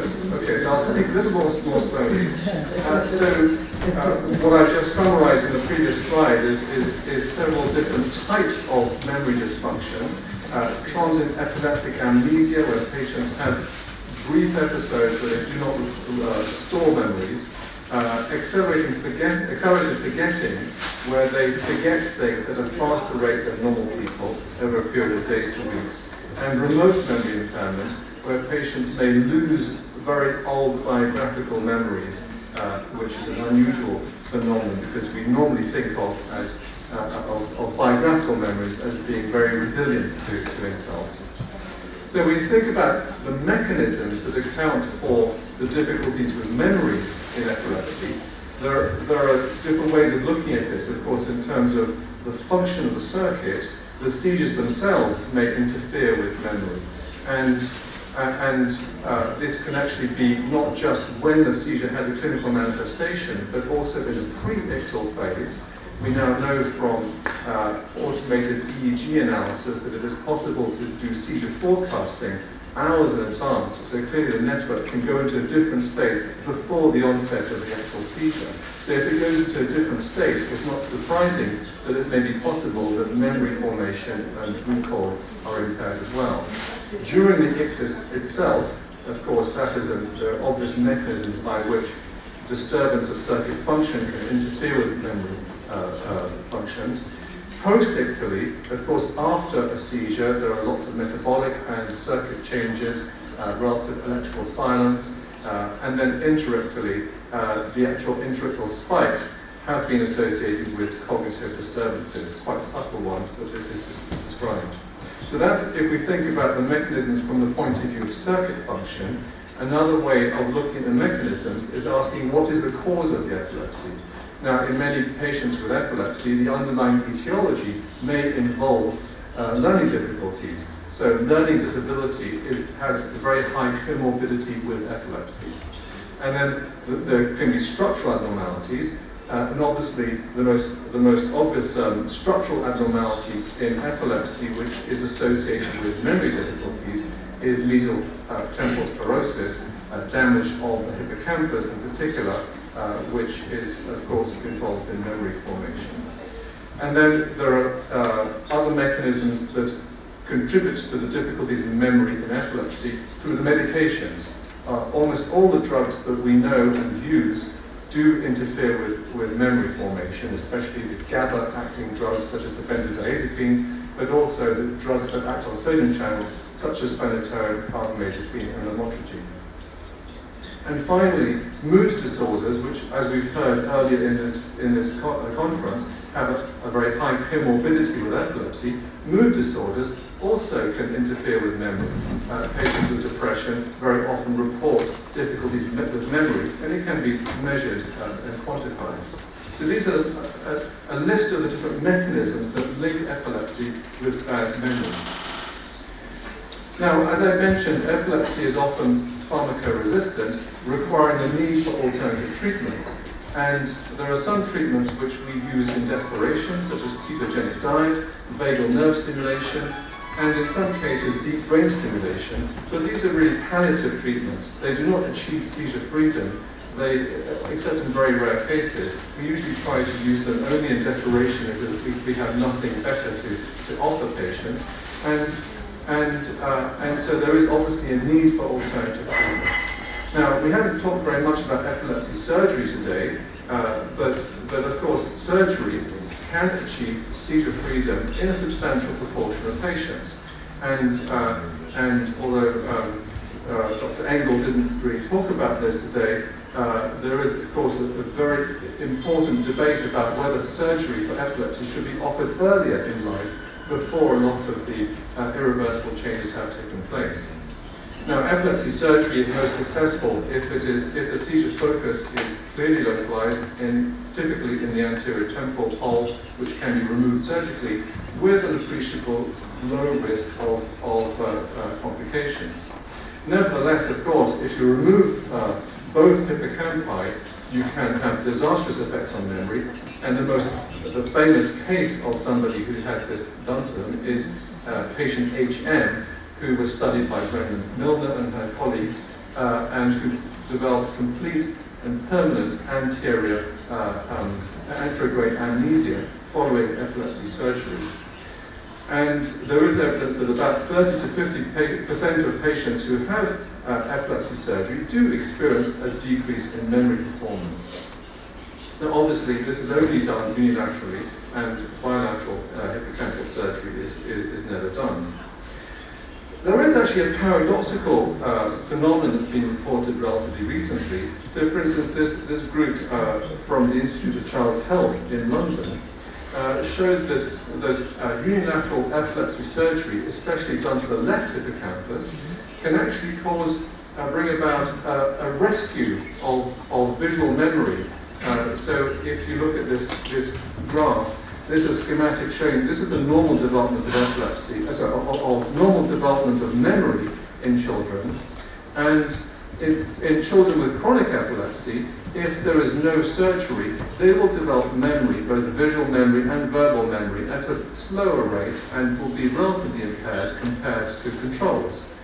If they undergo left temporal epilepsy surgery, they can have a transient decrease in verbal memory, which then returns to the trajectory that they would have followed in the absence of surgery. However, visual memory can actually improve, is not restored back to control levels, but it can improve relative to the trajectory of visual memory without surgery.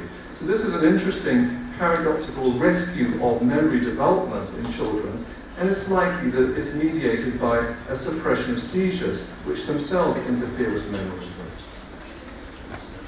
Okay, so now I'm going to start talking about an alternative approach that we've been and our laboratory is not the only one to do this. Merav and Michael Simonato today have also contributed to this field of gene therapy in epilepsy.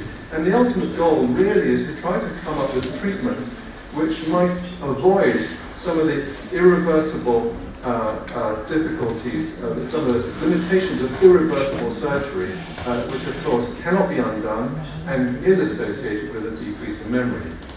So the two really important possible sort of factors that attract us to using gene therapy are first that we can design our gene therapy in a rational way by understanding the mechanisms of excitation and inhibition in the brain. And the second one is that gene therapy might in some cases allow us to do seizure suppression on demand, which means that we could both reverse the treatment and also give the treatment when we need it. For instance, just stopping seizures when, for instance, we think a seizure is more likely to happen. And I'll try to explain how, with modern tools, we might be able to achieve this. I have to stress that this work is really very preclinical. We're not there with clinical trials yet, but we think that some of these approaches could be put into clinical trials relatively soon. So the first approach that we used, and as I say, we are not the only people doing this, other people have used other tools, but the first approach that we used was a relatively simple one, which is try to reduce excitability of excitatory neurons. Now we know that seizures require firing of principal cells, and so we thought if we use a tool to reduce the excitability of principal cells, that would be a rational way of reducing the tendency of the brain to have seizures. So we used this potassium channel, Kv1.1. This is what's known as a delayed rectifier or A-type potassium channel, depending on which subunits it co-assembles with. It's a relatively well understood potassium channel, and this is its structure. And we put the gene for the potassium channel in a viral vector derived from HIV. So it's a lentiviral vector, which has been made safe, so the viral vector cannot replicate in the brain. So we put the Kv1.1 gene into the lentiviral construct. We also have a fluorescent protein called GFP. And so if we inject that into the brain, we have a small patch of fluorescence which shows where the viral vector has expressed. And if you look at high magnification, with this particular construct and this particular promoter, this is the name of the promoter here, the name of the gene, and here's a fluorescent promoter, fluorescent reporter, we can get expression in pyramidal cells in the motor cortex of experimental animals. So these are rats. And so we put this same viral vector into rats and compared the excitability of neurons which were expressing this potassium channel to neurons which are not expressing the potassium channel. And we used various controls. And we then did brain slices. So we sacrificed the animals and took slices of brain, put them into a microscope chamber, and kept the neurons alive for a few hours by perfusing with artificial cerebrospinal fluid, and used patch clamp recordings. So we recorded from individual neurons and injected current, and we counted how many action potentials we got out of these neurons for a given amount of current injected. So here's an example of current injection and action potentials and a control neuron, and here's a neuron that was expressing the potassium channel. And we show here that we are making these neurons less excitable. So this is the relationship between the action potential frequency and the current injected. And you can see that you get fewer action potentials for the same amount of current injected. We're not silencing these neurons, we're just making them less excitable.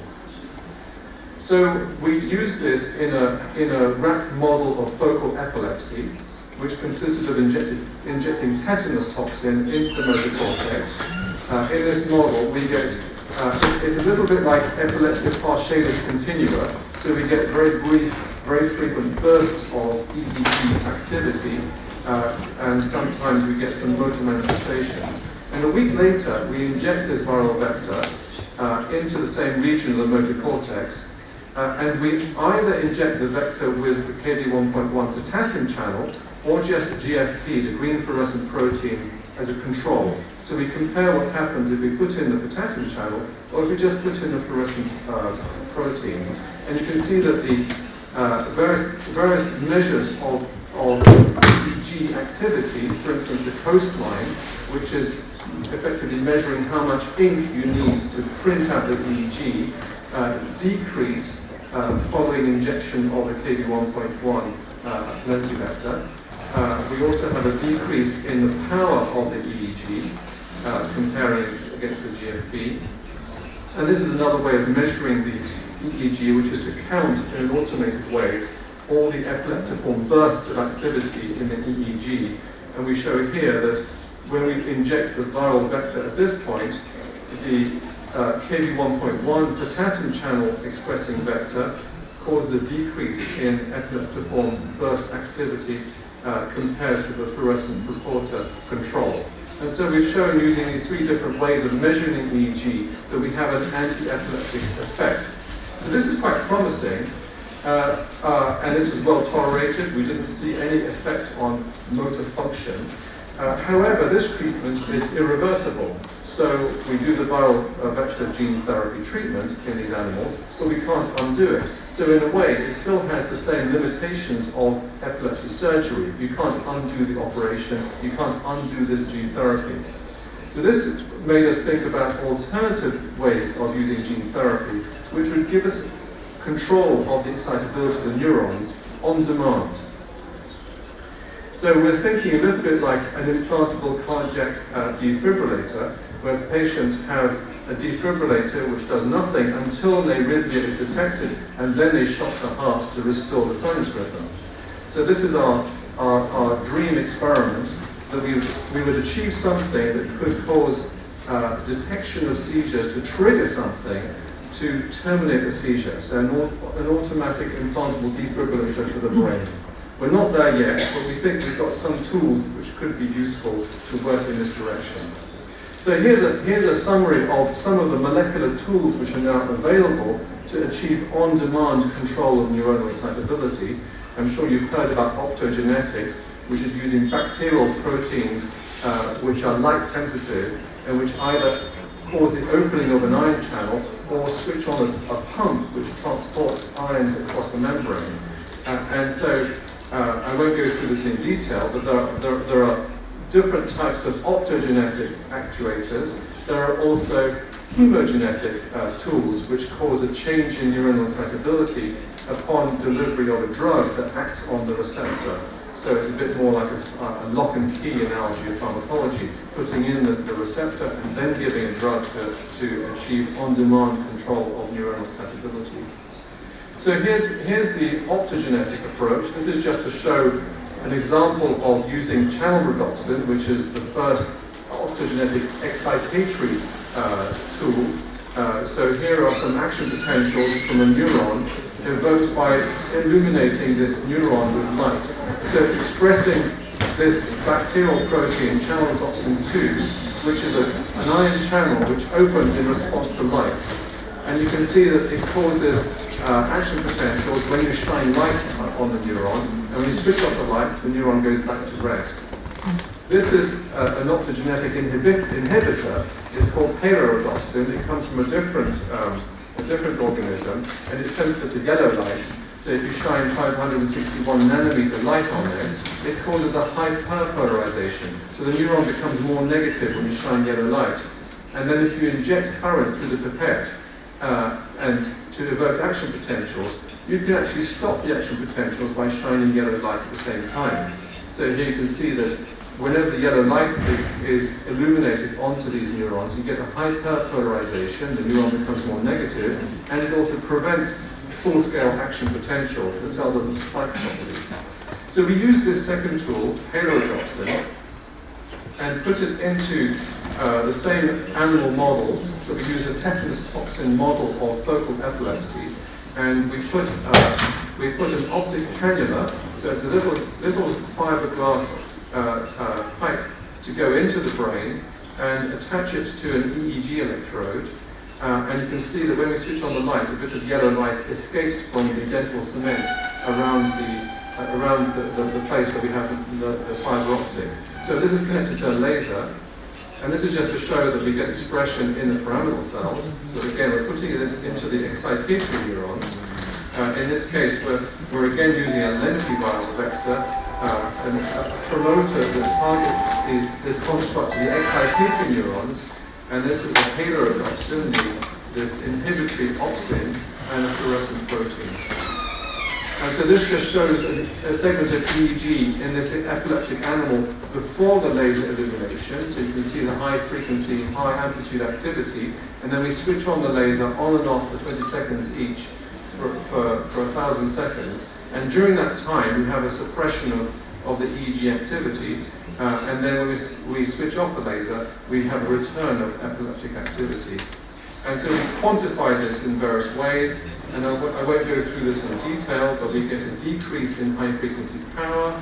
This is specific to the epileptic animals because non-epileptic animals showed no difference. And if we only put in a control viral vector, we had no effect. And this is just quantifying it a different way, and here we're we're looking at the epileptiform events, so we're counting these bursts of activity in this analog of epilepsy Parsheda's continuum, and you can see that when we switch on the light, we get a decrease in the number, the frequency of these epileptiform events. So this shows that you can use optogenetics to stop seizures. However, optogenetics is not easy to translate clinically because it requires first the expression of non-mammalian proteins. These are bacterial proteins, and that could potentially cause an immune reaction. And second, because it requires delivery of light into the brain. And using lasers or light-emitting diodes is not easy because light doesn't scatter very well into the brain. And so for these two reasons, we thought we would try to find another way of developing on-demand seizure suppression. And so we turned to chemogenetics. So chemogenetics refers to using a viral vector to get a receptor into the brain and then using a drug to activate the receptor on demand. So using the lock and key analogy of pharmacology, we put in the lock into the seizure focus, and then we give the key on demand. So the key would be a drug, and there are different terminologies here, but people talk about DREADs, which are designer receptors exclusively activated by designer drugs. So the idea is to put in a receptor which does not respond to any normal endogenous neurotransmitter. It only responds to the exogenous molecule, and ideally the exogenous molecule would not have any other effects on the brain. So when you put in the DREAD, the receptor, nothing happens because the DREAD is not activated by any neurotransmitter. When you then give the drug, then you can achieve on-demand modulation of neuronal function. So we use this protein here. It's a receptor. Is derived from the M4 muscarinic acetylcholine receptor. So M4 muscarinic receptors are normal human brain receptors which cause inhibition of neurons. They activate potassium channels and they reduce calcium channel function. And this has been mutated just at 2 amino acids, which changes its pharmacology. So this receptor, which is now called HM4DI, so H stands for human, M4, D is the DREAD, I means it's coupled to the GI, G protein cascade, is made insensitive to acetylcholine, but it is now sensitive to clozapine N-oxide. Now, CNO is the inactive metabolite of clozapine. Clozapine is used in psychosis, and CNO is the inactive metabolite of clozapine. So CNO should have no effect on the brain, should have no effect on neurons that are not transduced to express the HM4DI. But if it does express the HM4DI, CNO will reduce their excitability. Okay, so here is our experiment. So we put in, now we're using a different type of viral vector. We're not using a lentivector, we're using a vector that's derived from adeno-associated virus, AAV, which is not associated with any human disease. So it's a quite widely used viral vector. AAV has now gone into clinical trials for various other indications. So as a viral vector, there's a good safety profile. We're again using a promoter to target excitatory neurons. Here's the HM4DI, this is a different name, HM4GI. And then we put a fluorescent reporter protein at the end. So we put this into the brain. At the same time, we use our wireless EEG device, which I haven't talked about. We mainly use these wireless devices which we developed. And then we wait a few weeks for the DREAD to start expressing in the brain.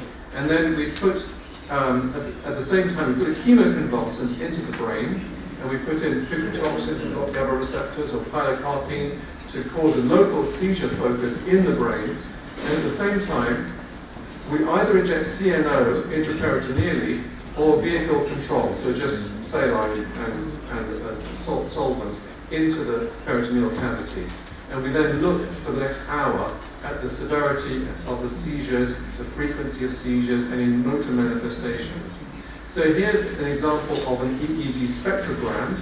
So here for about 1 hour, this is about 1 hour, you can see these very, very severe seizures. And this is in a case where we put the pilocarpine into the brain, And you can see the EEG blown up here. So you can see all these different types of waves, these very, very large paroxysmal, these very large waves, some of which are complex, some of which are runs of intermediate frequency activity. And this isn't the case where we just inject a saline at the same time. If we inject CNO intraperitoneally, we suppress the severity of the seizures. So this shows that we are able to suppress the seizure severity by using this DREAD-CNO combination.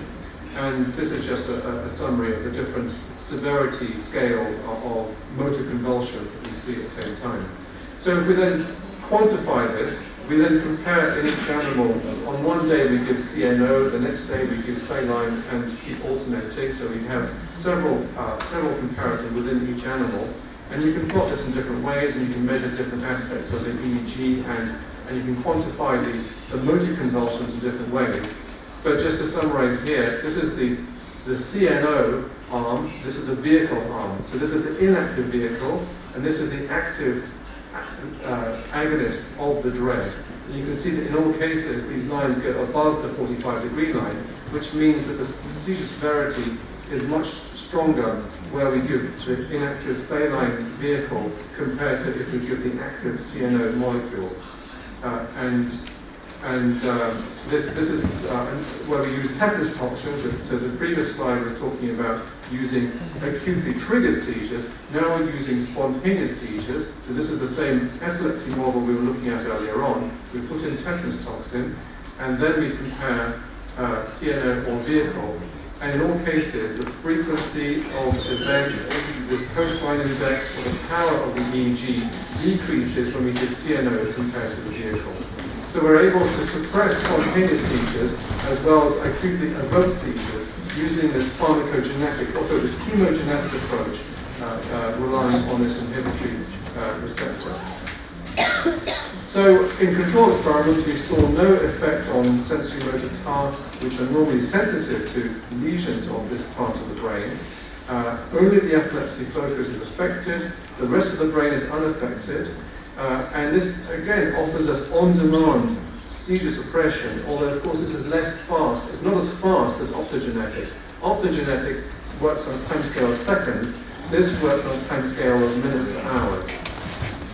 Now, you can then imagine different scenarios where you could take the drug continuously, or you could take the drug on in response to impending seizures. Of course, some patients have clusters of seizures, or it could be used as rescue medication. So a patient could go into status epilepticus and then be given the drug to rescue them. So we can then imagine different clinical scenarios where we could use this type of gene therapy, and not just in patients who have seizure foci which do not overlap with eloquent cortex. So for instance, patients currently are selected for epilepsy surgery could be offered this as an alternative treatment, but also patients in whom the seizure focus does overlap with eloquent cortex, where the seizure focus overlaps with primary motor cortex or the language centers. And you could then give the ligand and then see what happens. If the ligand achieves seizure suppression and no side effects, then you just continue the ligand. If it does cause side effects in the form of interrupting language or memory or visual or sensory functions, then you could then use the ligand on demand. So that's our envisaged clinical scenario for the different types of patients who could be given this treatment. And so this is our hypothetical first-in-human clinical trial. So we would select patients who have failed medical treatment and in whom surgical resection is being considered. These patients currently come into our EEG video telemetry unit, where they're assessed using EEG video. They're seen by the clinical physiologists, the neurologists, the nurses, the psychologists, and the surgeons, and currently patients who have their epileptogenic zone identified and in whom there are no contraindications, they are offered surgical resection. So in our hypothetical clinical trial instead, we would offer them focal gene therapy, and if this didn't work, then of course they could still go on and have resection of the same tissue. So our first in human trial could still result in removal of the tissue when we put the gene therapy. So these patients would still not be withdrawn from that treatment arm. Okay, so to summarize, I've talked about all the different ways in which memory difficulties can occur in epilepsy, and the difficulty of using epilepsy surgery because of its impairment of memory functions as such a common complication. And I've talked about different approaches using gene therapy. Kv1.1 potassium channel, a very simple approach, but it is irreversible. And this chemogenetic approach, which although not as fast as optogenetics, does offer the ability to do on-demand modulation of seizure threshold and treatment of chronic epilepsy. And of course, if there are side effects, one simply stops the drug and the patient goes back to as if the gene therapy had not been done. Okay, so I'm just going to finish by acknowledging my numerous collaborators who've made this possible. Matthew Walker, Stephanie Shorge, who've been working with me on this for a long time, Rob Wise and Laura did the genetics, Rob did the KV1.1, and Dennis led on the chemogenetics, and various funders and collaborators. And thank you very much for your attention.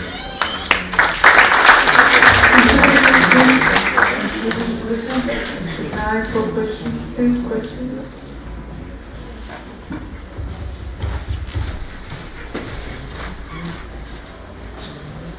Of course, the problem with the chemogenetics, as you mentioned, is the time scale, which is rather slow. So do you think that it is possible to put your activators, into nanolipids and have them release on demand with the electromagnetic field, for example, exactly when it is needed? Then you will have fast release inside the brain of the activation of your receptor. Yes, I mean, of course, the idea of using local drug delivery has been around for a while, and in a way, one doesn't need chemogenetics for that. One can just have targeted, on-demand, local delivery of conventional anti-epileptic drugs. What I've learned in the last year or so, trying to get venture capital interest in chemogenetics, is that anything that complicates the path to a clinical trial will immediately make them run away. They want the simplest possible design, the simplest possible route to marketing authorization. And so that's why we want to stick with in fact, in our first in human trial, we wouldn't use CNO because it's not a market, it's not an approved drug for use in humans. We would use olanzapine. Olanzapine turns out is a potent full agonist at this thread, and it is an approved drug again for use in psychosis. It's better tolerated than clozapine, and we think we could use a much lower dose of olanzapine than is used in psychosis. So that's what we use in our first in human trial. So my question is about how real and how close it became real in clinical environment and clinical neurological pathology, that we call it. Because we remember a lot of drugs and a lot of also interventions which were very effective in mice models, in rat models, in all animal models, but don't work in humans. Because as it turned out that a network in human brain is absolutely different organized. I'm discussing network. So how close it is to be to have some kind of preliminary data? No, that's a valid question. I mean, I think the difference here is that no one will disagree that reducing excitability or increasing inhibition are effective anti-epileptic strategies. If you bathe the brain with GABA or with GABA agonists or with benzodiazepines, you stop seizures. If you bathe the brain with things that reduce neuronal firing, you will stop seizures. The difficulty is the narrow therapeutic window because of the effects on the rest of the brain. Here what we're doing is we're going quite far down the causative route to the epilepsy. We're just modulating excitability of neurons. So I don't think there's anything sort of there's no sort of knowledge gap in terms of how this works. This should work for any type of focal epilepsy. So I think I absolutely agree with you that in many cases things that work in rats and mice don't work in humans, but that's because we don't understand the disease cascade so well and the differences between the species. Here we're really going for a targeted treatment to where the seizures are, and there is no ambiguity about this question of what will stop seizures. Everyone agrees, if you stop neurons firing, you'll stop seizures. Also, it's possible to put some channels, as you know, when the brain is mature, these potassium channels are expressed absolutely differently, and action of these channels also can be excitatory for the beginning, and sometimes then it's more inhibitory. And for me, it's a little bit hard to understand because I'm currently working in animal models and so on. How to translate the therapy to human evaluation? Well, ultimately, I think I would come back to this slide where if it doesn't work, we'll take the tissue out. We can still rescue the patient by taking the tissue out. So if the gene therapy is ineffective, we take the tissue out, the patient still has the treatment they were going to have. And of course, surgical removal of an epilepsy focus is far more invasive than the treatment we're offering. Yes, please. One question related to optogenetics. This is a very quickly developed area in terms of opsins, and now we have available not chloride pumps, but rather channels opsins that has been modified and now is permeable to chloride rather than sodium. So what do you think that this could be, if NPHR-like treatment would be sort of translated, would it be advantageous to have a chloride channel instead of a pump? Yeah, that's an interesting question. Of course, there is a debate about whether chloride concentration shift during seizures, whether opening chloride conductance can actually become paradoxically depolarizing during a seizure, and to what extent that happens with, for instance, halorodopsin, which acts as a pump, that after switching off the halorodopsin, you might have shifted the chloride equilibrium potential so much that inhibition, spontaneous synaptic inhibition, then turns into an excitatory signal. The modified channelrhodopsin that becomes chloride permeable shares some of those theoretical difficulties. On the other hand, of course, you're still shunting the neurons. Ultimately, I think this has to be put through a trial. One has to do this a preclinical trial and see what happens. You have shown on your slides two possible scenarios for chemogenetics. One is continuous treatment and one is treatment on demand. My question is, when, if you are going to have treatment on demand, what's going on with the receptor which is not activated for a long time? Maybe it's subjected for active endocytosis or something like that. Have anyone measured it? Yeah, no, that's a very valid question. So the only way I can really answer that is that this receptor is only mutated at 2 amino acids on the intracellular side, so it doesn't change the intracellular loops. It's coupled to the same metabolic cascade as GABA-B receptors. Now, GABA-B receptors are the target of baclofen. So neurologists use baclofen to treat spasticity, and there's no evidence of tachyphylaxis with baclofen. It's not like an opioid receptor. Now, opioid receptors, of course, are also G-protein coupled receptors, but they're completely different. They undergo endocytosis and they desensitize massively. GABA-B receptors don't seem to desensitize if you expose them to baclofen. You don't need to keep increasing the dose of baclofen over months and years in patients with spasticity. And you can stop baclofen and then restart it after a while. So I see no fundamental reason why we should run into any difficulties with this. But as I say, I'm using the analogy of GABA-B receptors. Thank you. Okay, thank you very much. Thank you. Now, our favorite scientists, your audience, especially for epileptologists, Professor Merab he's professor of Lund's University, director of Epilepsy Center, Department of Clinical Science at the Lund University Hospital in Sweden. Into neurons and epilepsy. Please, Mera. Well, thank you very much.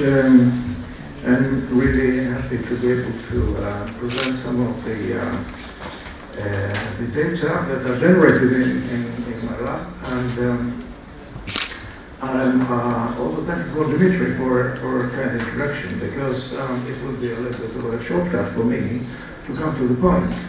And since it's the last talk, I don't want to keep you for long. So, Dimitri alluded to why it's important to treat epilepsy with alternative approaches, because the current approaches are not effective. And it is important to have these tools. Either it's an epilepsy disease by itself, or it's a comorbidity. And Dr. Dimitri mentioned that optogenetics is one of the good opportunities that we have. On the one hand, to study the mechanisms of seizure generation, but on the other hand, perhaps one could use this approach to control the seizures in a very precise manner, in a language that neurons talk on millisecond resolution.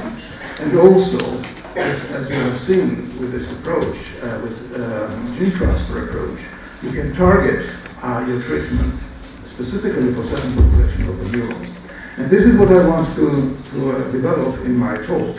I will skip this slide that you already know, that epilepsy is a very important disease, and it costs a lot, and we don't have good ways to treat it. And there are certainly many gaps in our knowledge or handling the epilepsy, and I listed some of this here just to justify that we do need the novel treatment strategies. And this you have seen already from other talks, that there is a process that is triggered in the brain, and there are a lot of changes that are ongoing, and we don't have so far the tools to prevent the seizures and epileptogenesis, and we don't have the tools to also modify the disease and stop the progression of the seizures.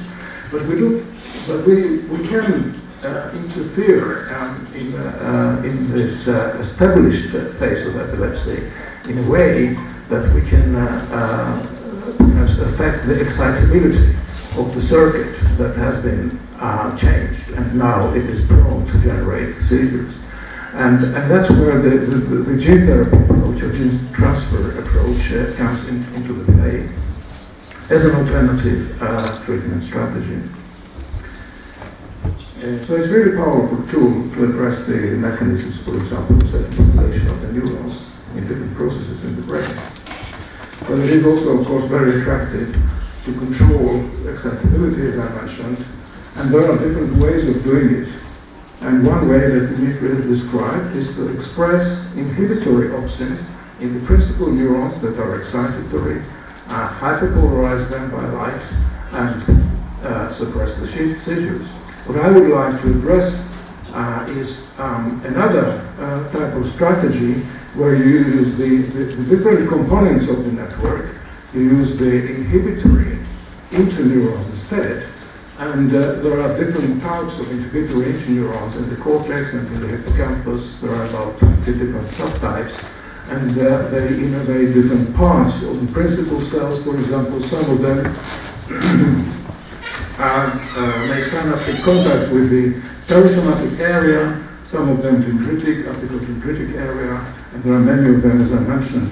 So can one use this interneurons, target them with optogenetics, activate them instead of inhibiting them with optogenetics, and release GABA, inhibitory neurotransmitter, and thereby suppress the principal neurons and suppress the seizure activity that way. So this gives perhaps more flexibility by choosing different populations of the interneurons and tailoring the optogenetic approach depending on which interneurons are affected or one would like to affect. So one approach that we have taken is to target as many interneurons as possible.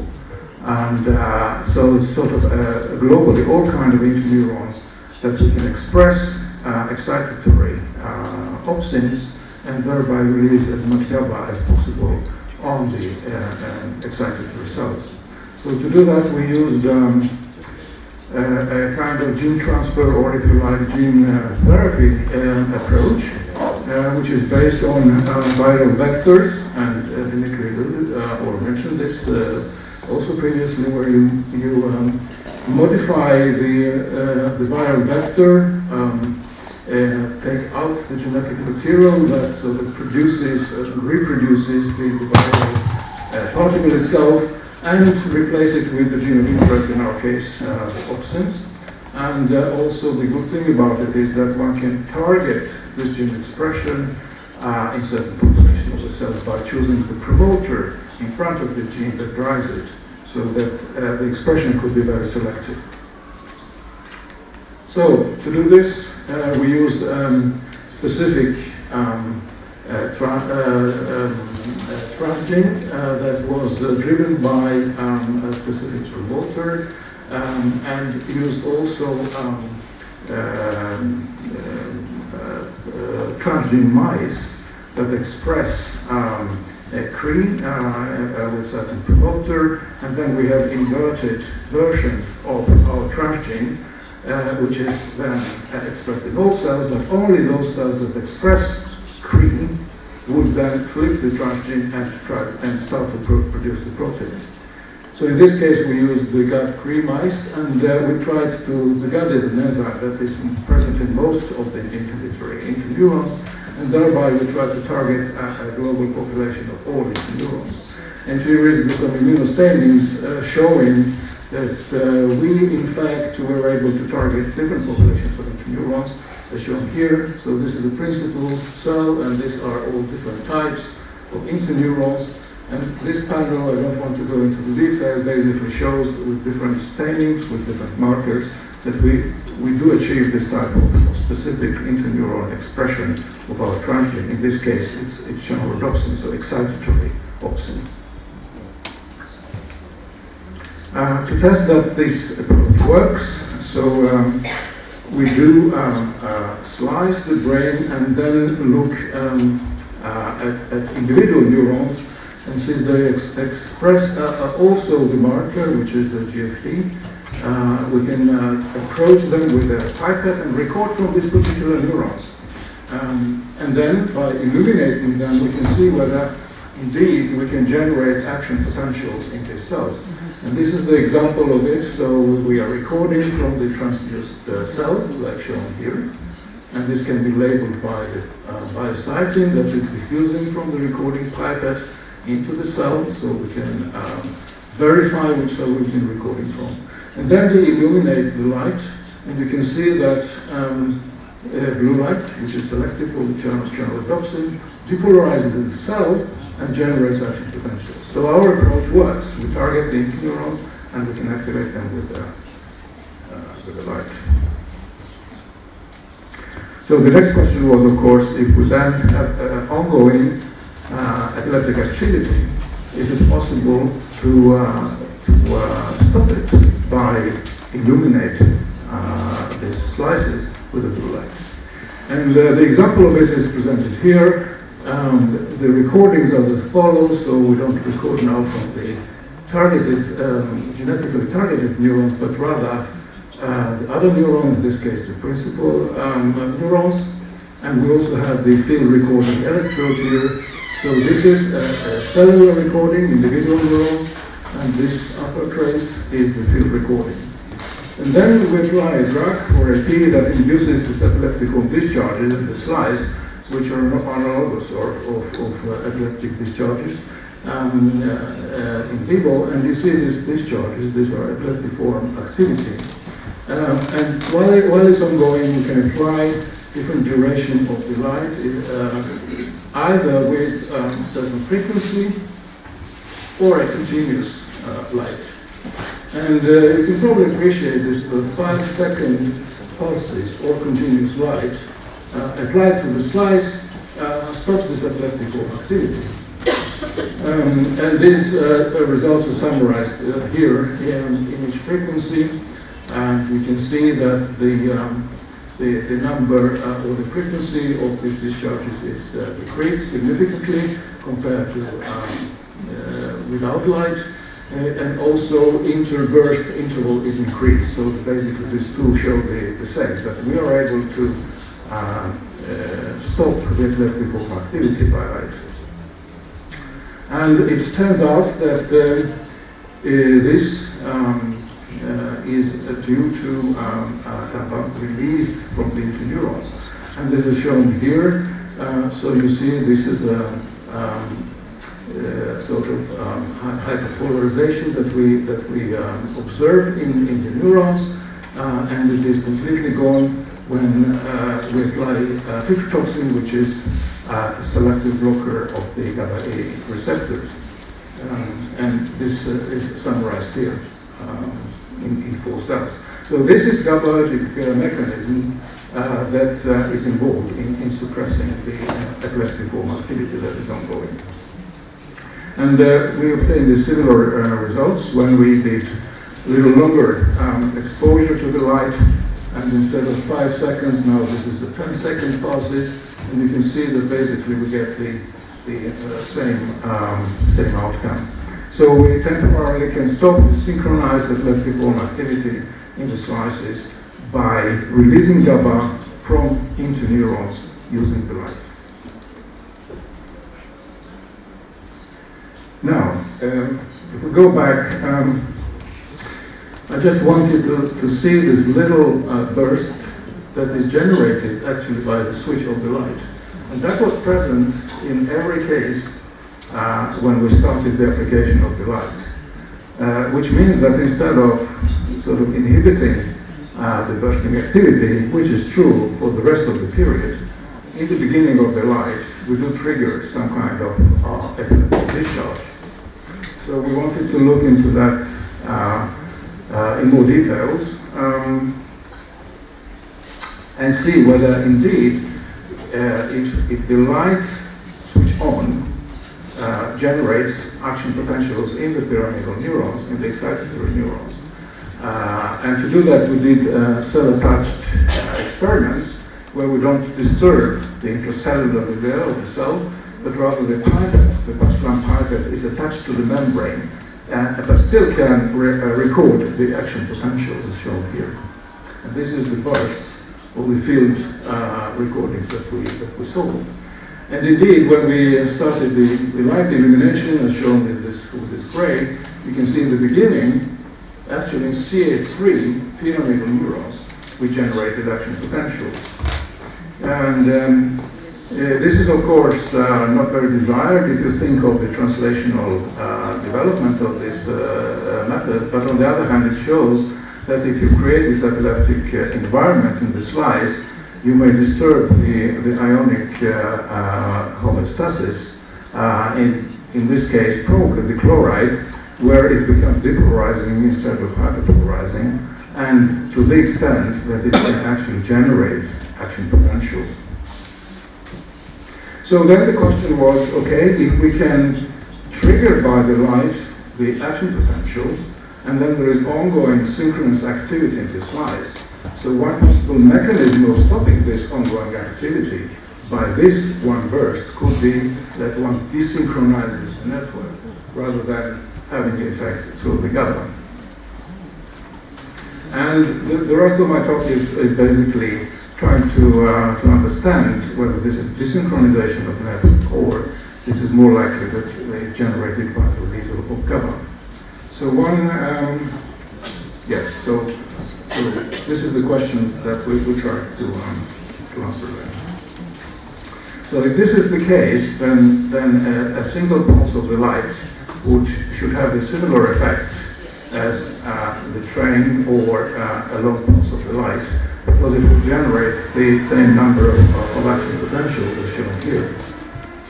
But it turned out that the single pulse in the global interneuron expressed mice, in the gut Cree mice, was able to stop epileptiform activity, but to much less extent. And it wasn't possible in another type of mice which expressed the transgene in a smaller population of the neurons. I will come back to that later. So it seems like that it is not entirely due to the desynchronization of the network by this action potential. So the most likely mechanism would be then the release GABA. And then we decided to address this in different ways. So one way of thinking is that if the GABA is released from the total population of the neurons, then if you then address only a small population of the cells, the amount of GABA that is released will be much less compared to that. So the effect that we will see on the epileptiform activity should be less compared to what we see with the global interneuron expression. So then we targeted our expression in one population, and I told you already, it's parvalbumin expressing neurons, and then basically repeated the same experiment. And here is the specificity of expression. We have the transgene expression only in parvalbumin population of neurons. And then we do the same experiment. We induce this epileptiform activity, we expose the slices to the light, and we do have the inhibition of epileptiform activity. And this is summarized here. So there is a decrease in the frequency, increase in the interburst interval. However, if we compare the effect of parvalbumin compared to the gut mice, where you have much larger population of neurons, the effect is much less pronounced, which would be in favor of this initial hypothesis that less GABA would be released and less effective in smaller population of interneurons. So this was a finding that supported the hypothesis. Then again, to verify this, we expressed it in another population of the inhibitory neurons, which target the dendritic part of the principal neurons. And again, we see also inhibition of epileptiform activity, but again, if we compare it with parvalbumin, it's comparable, but both are less if we have a global interneuron activation. So again, supportive evidence of GABA mechanism. And again, another reasoning would be that if you have global interneuron expression, and you look at the number of the cells in the slices, and compare. So this is a gut to Cree mice, where you have all populations of the neurons targeted, and here you have parvalbumin Cree mice, which is the smaller population. The number of the cells that are expressing this transgene, and they are interneurons, is much higher. So if you eliminate the whole slice, you would expect more GABA release compared to the smaller population. So again, another supportive evidence toward GABA. And then finally, so the decay time of the GABA response recorded in the principal neurons was much slower and lasted much longer in the global population expressing transgene compared to parvalbumin. And also this was true both in epileptic environment and also in a normal ACSF. And so again, this is supporting the idea that it's a GABA-related mechanism. And the last part here, the return of this current to the baseline, if you see here. So here the light stops and then it returns to the baseline. So if you measure this type of return, you would realize that it is a much bigger step here, caused by the higher amount of GABA compared to the smaller population of the cells. So here you can appreciate that this return is much smaller here. And all this is summarized here. So all this trouble we went through was to to get more support for the hypothesis that indeed this mechanism that stops the epileptiform activity is related to the release of GABA from the interneurons, which suppresses principal cells and stops the seizure. So here are the conclusions. Selective activation of interneurons could be another strategy to counteract seizures. This suppression is most likely mediated by GABAergic mechanism, but there is this concern that the initial phase of the synchronous activation of the interneurons may lead to epileptic discharge. So the alternative could be, if one thinks in translational terms, somehow to have a ramp light or a little softer introduction of the light to avoid this type of synchronous massive release of GABA.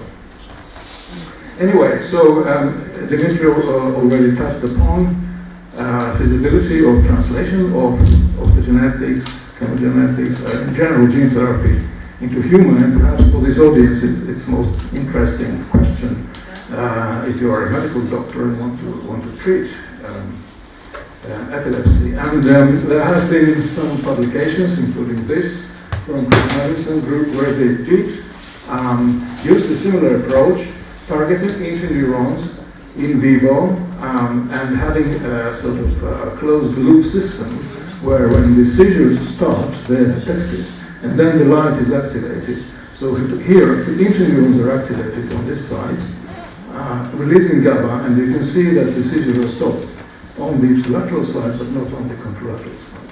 So this strategy of targeting interneurons does work also in vivo. And theoretically, of course, one could imagine replacing already existing deep brain stimulation electrode, which delivers current into the brain and has been used to control epileptic seizures, by an optic fiber. And that optic fiber would be coupled to some kind of light source, which would be triggered by the feedback mechanism. And exactly in the same manner that has been used for electrical deep brain stimulation. What are the advantages? And you probably already figured out, but I would just like to mention, compared to electrical stimulation, where you have a current that would affect everything around the electrode. So all neurons all passing through fibers indiscriminately. But if you use optogenetics and you target certain population of the cells with your opsins, and then you deliver light, so you will avoid activating or inhibiting the other population of the cells that are passing through fibers, and you will target your treatment only towards those populations that you want to affect. And this could be, of course, an advantage if you want to have a more tailored approach and you want to address certain population of the cells, instead of having this indiscriminate stimulation. So there is an advantage, but the disadvantage could be that you have to introduce a foreign protein into the brain, and you may trigger immune response and so on. But this remains to be seen. Seen, and so far there hasn't been any stop signals, so to speak, that this could be the case. So along these lines, what we did recently is to see whether it is possible at all to target human neurons with opsins and then activate these opsins with the light in the human tissue, in the human brain. So we took advantage of resected human tissue from epilepsy patients with temporal lobe. So the temporal lobe is resected as a treatment for the patients, which is quite effective, but then the tissue is thrown away. So we instead took the tissue into the lab and made slices of this tissue, which could be maintained alive, and then we tried to transfect them with our opsins, with this gene strategies. And here is the example of such human neurons that are alive in the slices. These are cultured for about 10-14 days. And then we can record from the cells, as shown here, illuminate the light, and then we can record the currents. That are, in this case, it's chambered opsin, so it's excitatory opsin. So these are the currents that are generated by chambered opsin in this case, and these are the action potentials in the cells. These are human cells that are generated also with the pulses of the blue light. And then, of course, we can verify that we have been recording from the cells that have been transduced by the opsins. So in principle, it works also in the human tissue, perhaps to partly answer the question about the differences between rat and human brain. So it's possible to do in the human brain, but in my opinion, this type of approach may take relatively longer time compared to other more simple gene therapy approaches that may see clinical applications much earlier. So with this, I would like to thank the group that has been actually doing the experiments. It's mostly Marco Ledry, Anderson, and others, and some collaborators, Carl Disrupt and his group and staff has been instrumental providing us with opsins, some funding agencies, and thank you very much.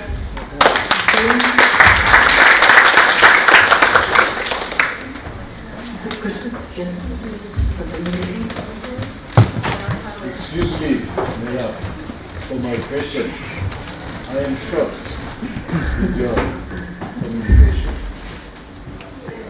But it is your merit, only merit. I have dilettante in this question. I am absolutely dilettante. But dilettante was Charcot, dilettante was Shepton, dilettante was X, Lachagou, and many other rules and new surgeons. My question is following. What may be the role of beta neurons in secondary epileptic genetics? And next, can we imagine that mirror neurons are interneurons? Interneurons are modified, functionally modified, and they play functional role of mirror neurons.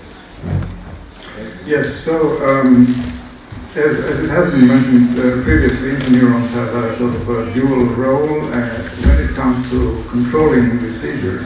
On one hand, they release GABA, that is inhibitory to the principal neurons and thereby will suppress the epileptic activity. But on the other hand, they also participate in synchronizing the network. So therefore, I wanted to show the both sides where the illumination also triggers, illumination triggers the activity in interneurons, which then triggers action potential with the principal cells. So this potentially could be a mechanism by which one could actually trigger a synchronized activity rather than inhibit it.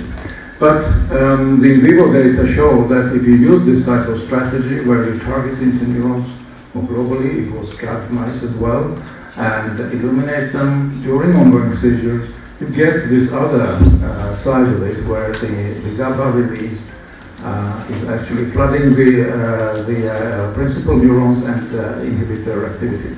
So I think one has to be cautious about this type of approach. One has to know exactly what one is doing, but this strategy may be one of the alternatives when it comes to genetics. When it comes to mirror neurons, I'm not so sure about it, whether you mean transhemispheric mirror neurons. So I'm not aware of whether interneurons have transhemispheric connections or it's just excitatory cells that have that. So my guess would be that the mirror focus is generated by the activity that is carried by excitatory neurons onto the other side.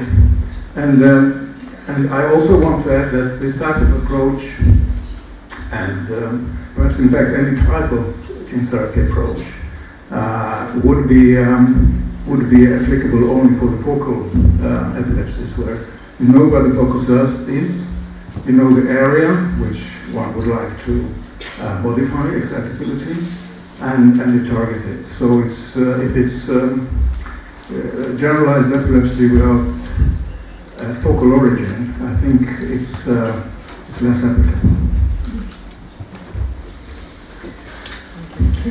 Any questions? No? Yes. The question of the relative effects of EV versus somatostatin into neurons is a very interesting one. And you showed some very interesting data that, by coincidence or whatever, they seem to contribute roughly equally to the anti-epileptic effect. And yet I was wondering, what is the fair comparison? Because they fire in very different ways. And we know that EV into neurons tend to have facilitating synapses onto them, and also depressing synapses, and also make receive depressing synapses, and also make depressing synapses, and somatostatin neurons tend to fire at lower frequencies.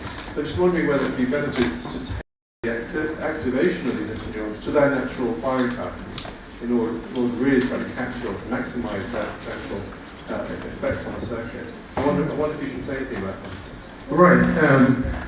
Well, the only thing I could comment is that we did use different frequencies, and that was the thought behind it, of course, that different frequencies may be effective in different ways, and especially in terms of which interneurons you target. We didn't see that, so either our frequencies were not appropriate, or in this particular scenario, it wouldn't matter so much. Another reason why we used somatostatin approach interneuron approach was that there was one paper in Neuron showing that even though they target dendrites, they are almost as effective or even more effective as the PD or perisomatic targeting interneurons in controlling action potentials. So our thought was, or working hypothesis was, that perhaps somatostatin would be more effective, but we didn't really see this. Perhaps this method is quite how to say, not refined enough to address this type of questions. But definitely this is strength, in my opinion, of optogenetics, that one can really ask this type of questions and try to address them. Just to complement Dimitri's question, I had the same question. Is it possible to express different opsins in PD cells and somatostatin cells with both excitatory opsins, so that you could drive both networks independently from one another, tailoring, as Dimitri mentioned, the frequency of stimulation and both maximize the effect? Yeah, that would be an interesting experiment, because if you record from the same cell, then you could, in the same readout, sort of look at two different populations of the cell. Technically, it should be possible, because now there are so many a huge palette of opsins which are sensitive to different lights. Of course, different spectrum of light, so one could do that. But of course, they are always overlapping. So it's difficult to have really pure separation when it comes to the spectrum of light. But I mean, if you accept that I'm working with majority, like 70% or 75% of the cells, then you may see some differences, and I think that would be a very relevant experiment to do.